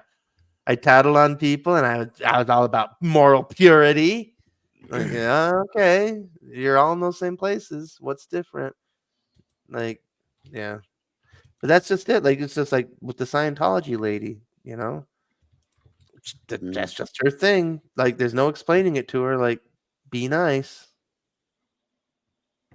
Anyway, we Well, went all long long. one. I think so we got tired up running mouths off. I'm not gonna let that guy derail anything again. Yeah, I know. That's good. I think that's all the attention we need. All right, Nathan, you will. I mean, I'm not a big blocker, but I'll be ignoring you in the future. So Yeah, I think ignoring is probably a good idea from here on out. Yeah. But Risto might be down to talk with you. Risto, thanks for ameliorating that and talking and shit. Oh, and I never told him because he said he drank real pub beer. Jesus guy. Pub beer is a very good product. There's nothing wrong with that. It's a nice beer. Yep. All All right, right. everybody. Thanks for Tell the chilling. next stupid thing. We'll see. Yep.